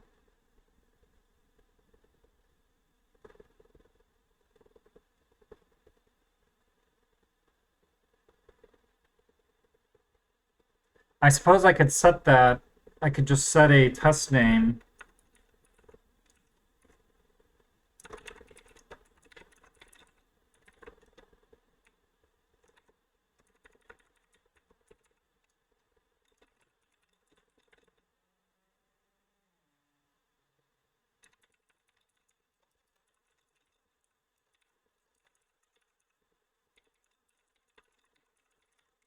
Because it's not right. We just kind of said it's not going to have a name.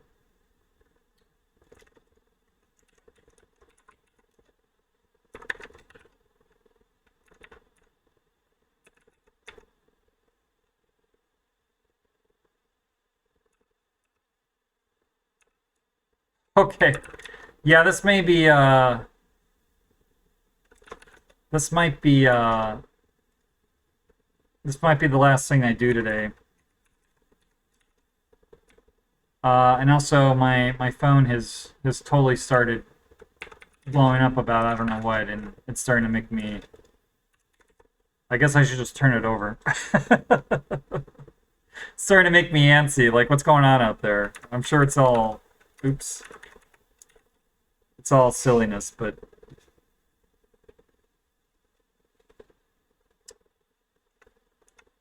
oops.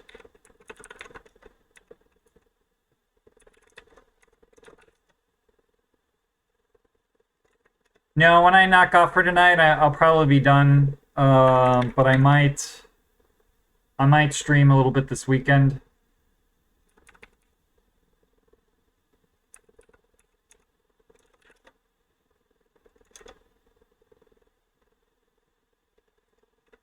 Because I'm actually going out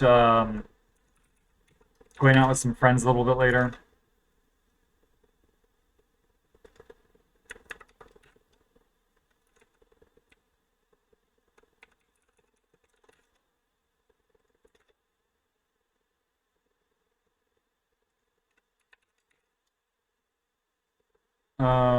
So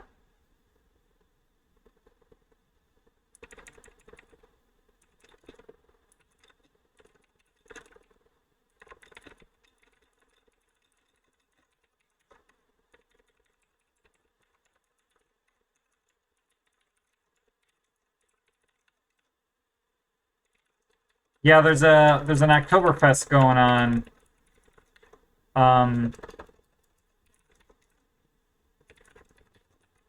Around here, and there's an 80s band playing, and so Uh, it sounds like fun, and I figured it'd be a nice way to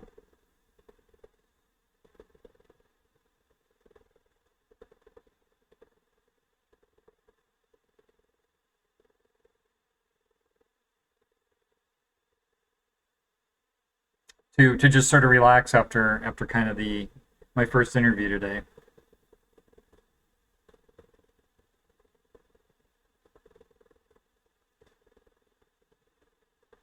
So that's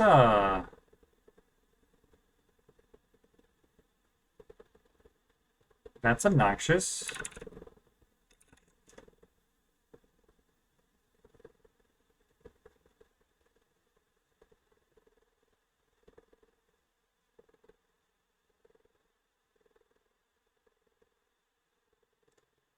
I guess maybe I can just type hint that as a closure and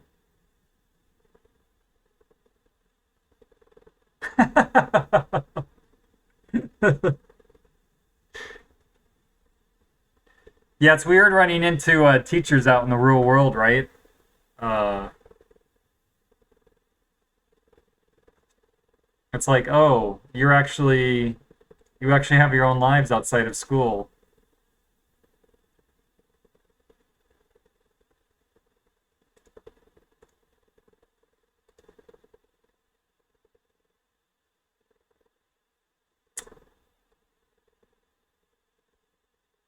Oh, okay. So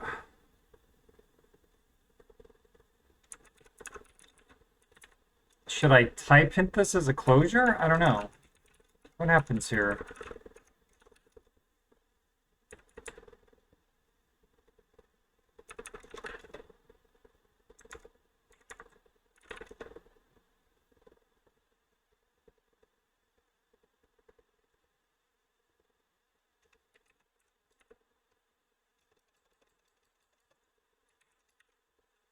Yeah, is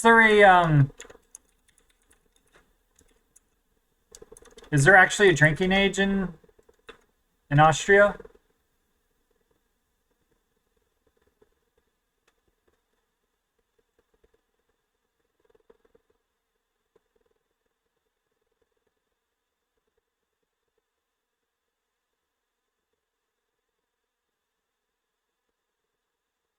I feel like I don't want to hard code this.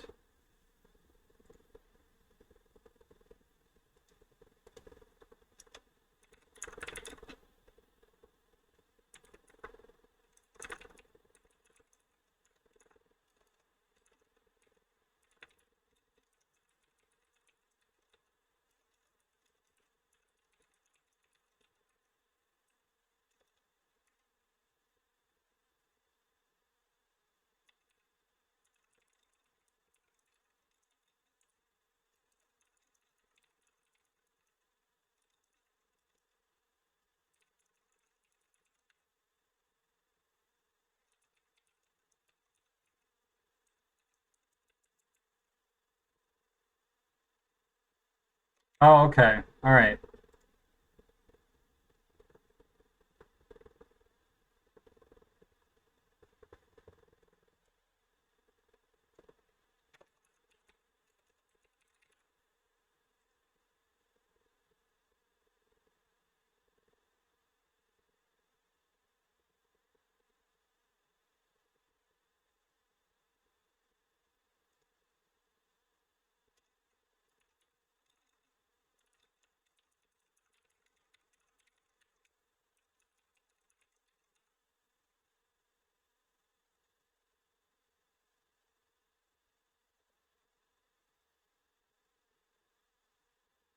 Oh, wow. Okay.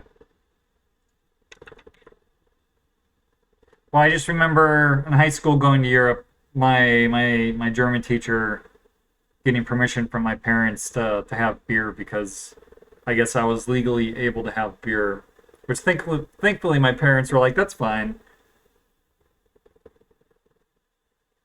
So that was when I developed a taste for beer. My first trip to Germany and I think I told you we also went through like Vienna and stuff. So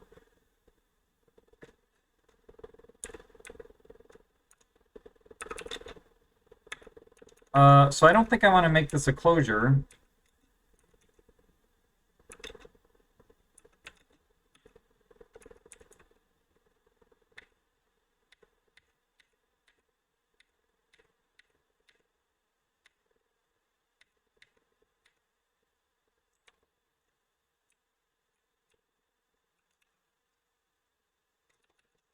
But I feel like that should not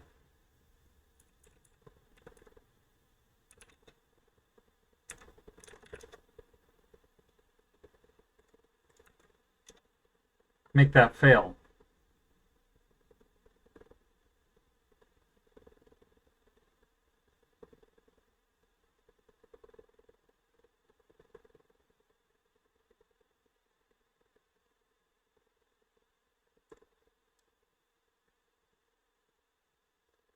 Well, I suppose where that could fail.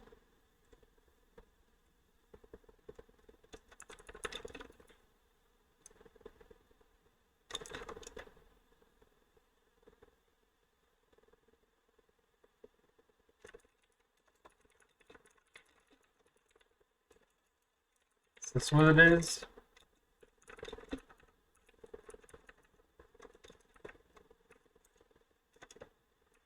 Of course okay, I didn't mean to delete. I got a little too...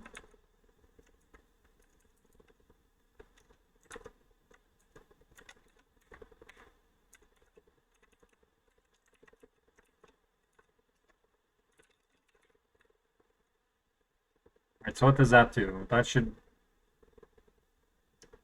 Okay, but now if I try and reflect this...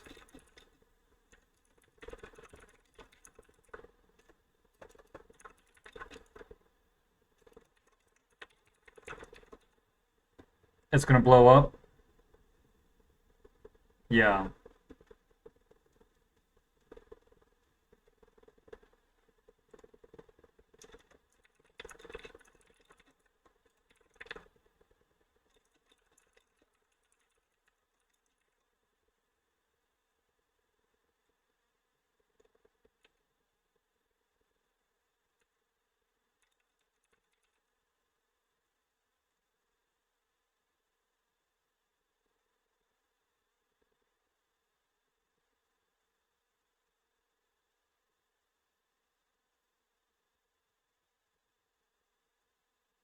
Yeah.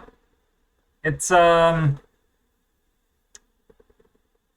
mean, I go out and drink, but yeah, that happens a lot too. Like the amount of drunken fights my friends get in, and luckily it hasn't cost any friendships, but it's just there's that, and in the next morning everybody kind of laughs it off because it's like, wow, how drunk were we, or even just the next morning you just, especially as you get older, you just feel terrible, and it's like, why did I drink so much last night?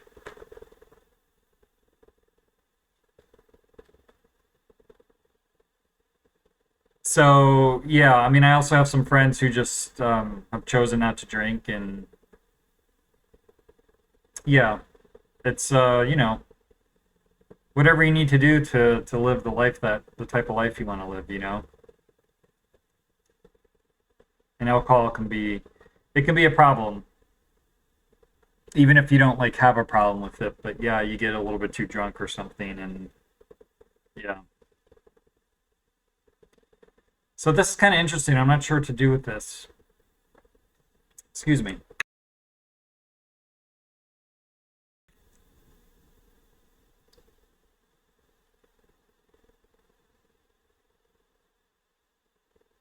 Right, yeah, exactly. Well, and also in the US too, right? Because in theory, right, you're not allowed to drink until you're 21. And so I think because there's such a I mean, you're almost through college before you're allowed to legally drink. So I think there's such a I'm trying to think of the word, but But it's like finally when people are able to legally drink, it's like, okay, they like, let's go crazy. So I think the US has like a big problem, especially on like weekends. Like everybody goes out on the weekend and gets, just completely drunk. And it's because, right, we, in theory, right, we had like, you don't grow up with alcohol because it's forbidden for you until you're 21. So then you finally get to an age where you can drink and you just don't know how to handle it responsibly. Yeah, yep. It's so weird. You can get married, have kids. I mean, I guess you can have kids regardless, but but yeah. Uh, so it's just a weird. Yeah, it's weird.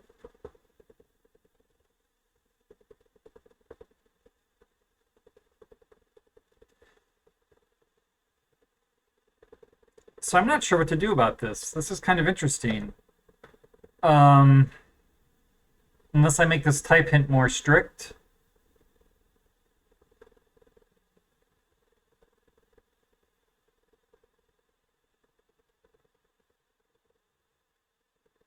Yeah, well, it used to be, well, technically, it's still determined by the individual states what their drinking laws are want to be are. So it's technically up to the states.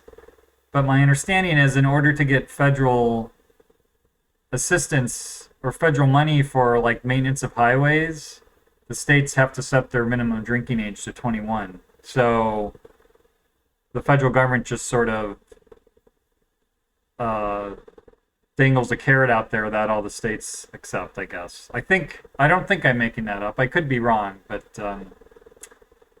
that's what I've heard anyway.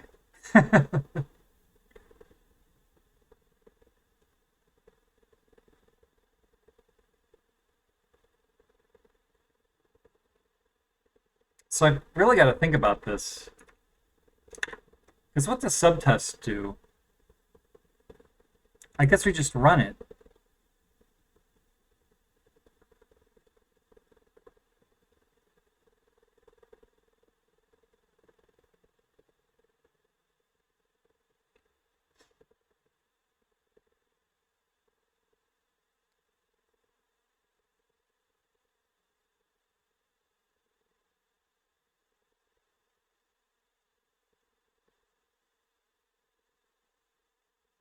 So maybe, yeah, the answer is like I just said, don't mess with teardown function at all.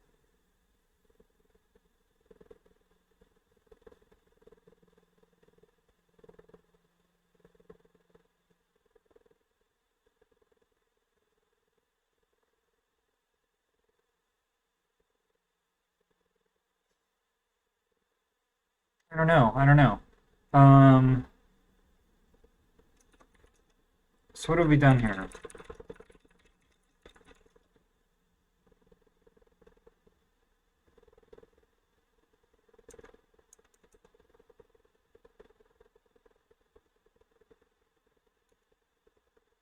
I think I may just restore that and then come in here and just leave a note about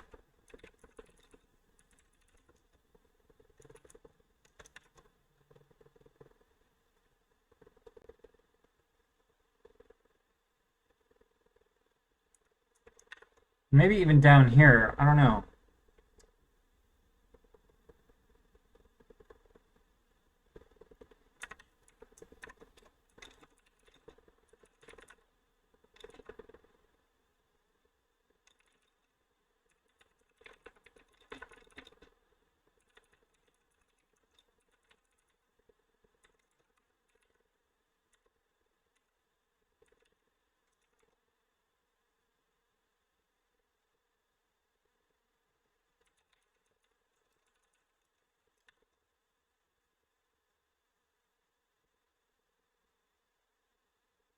And maybe I'll put this here.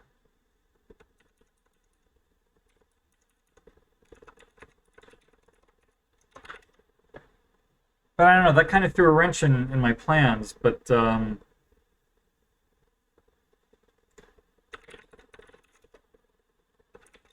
may actually call that the stream.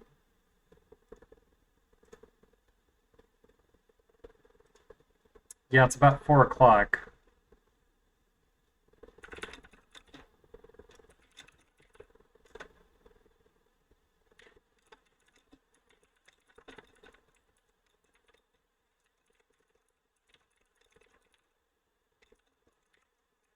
Oh, I busted my 50. Alright, well, I guess I don't need the sad face. The sad face is implied by failure.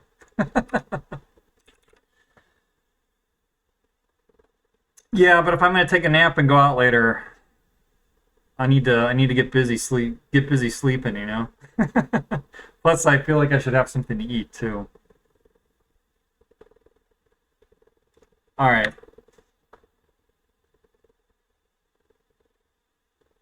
So that's kind of making me rethink that whole exercise. I think it's still worth having the class info objects, but I don't know. I guess I have to, maybe I'll think about that off stream so I can focus a little bit more.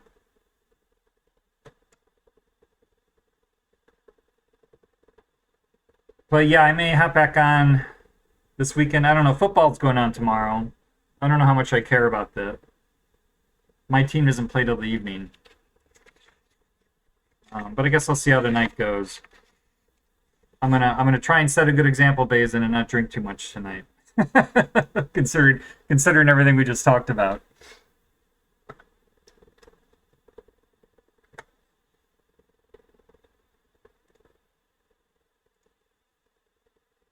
But yeah, I guess with that, I'm gonna call that a stream.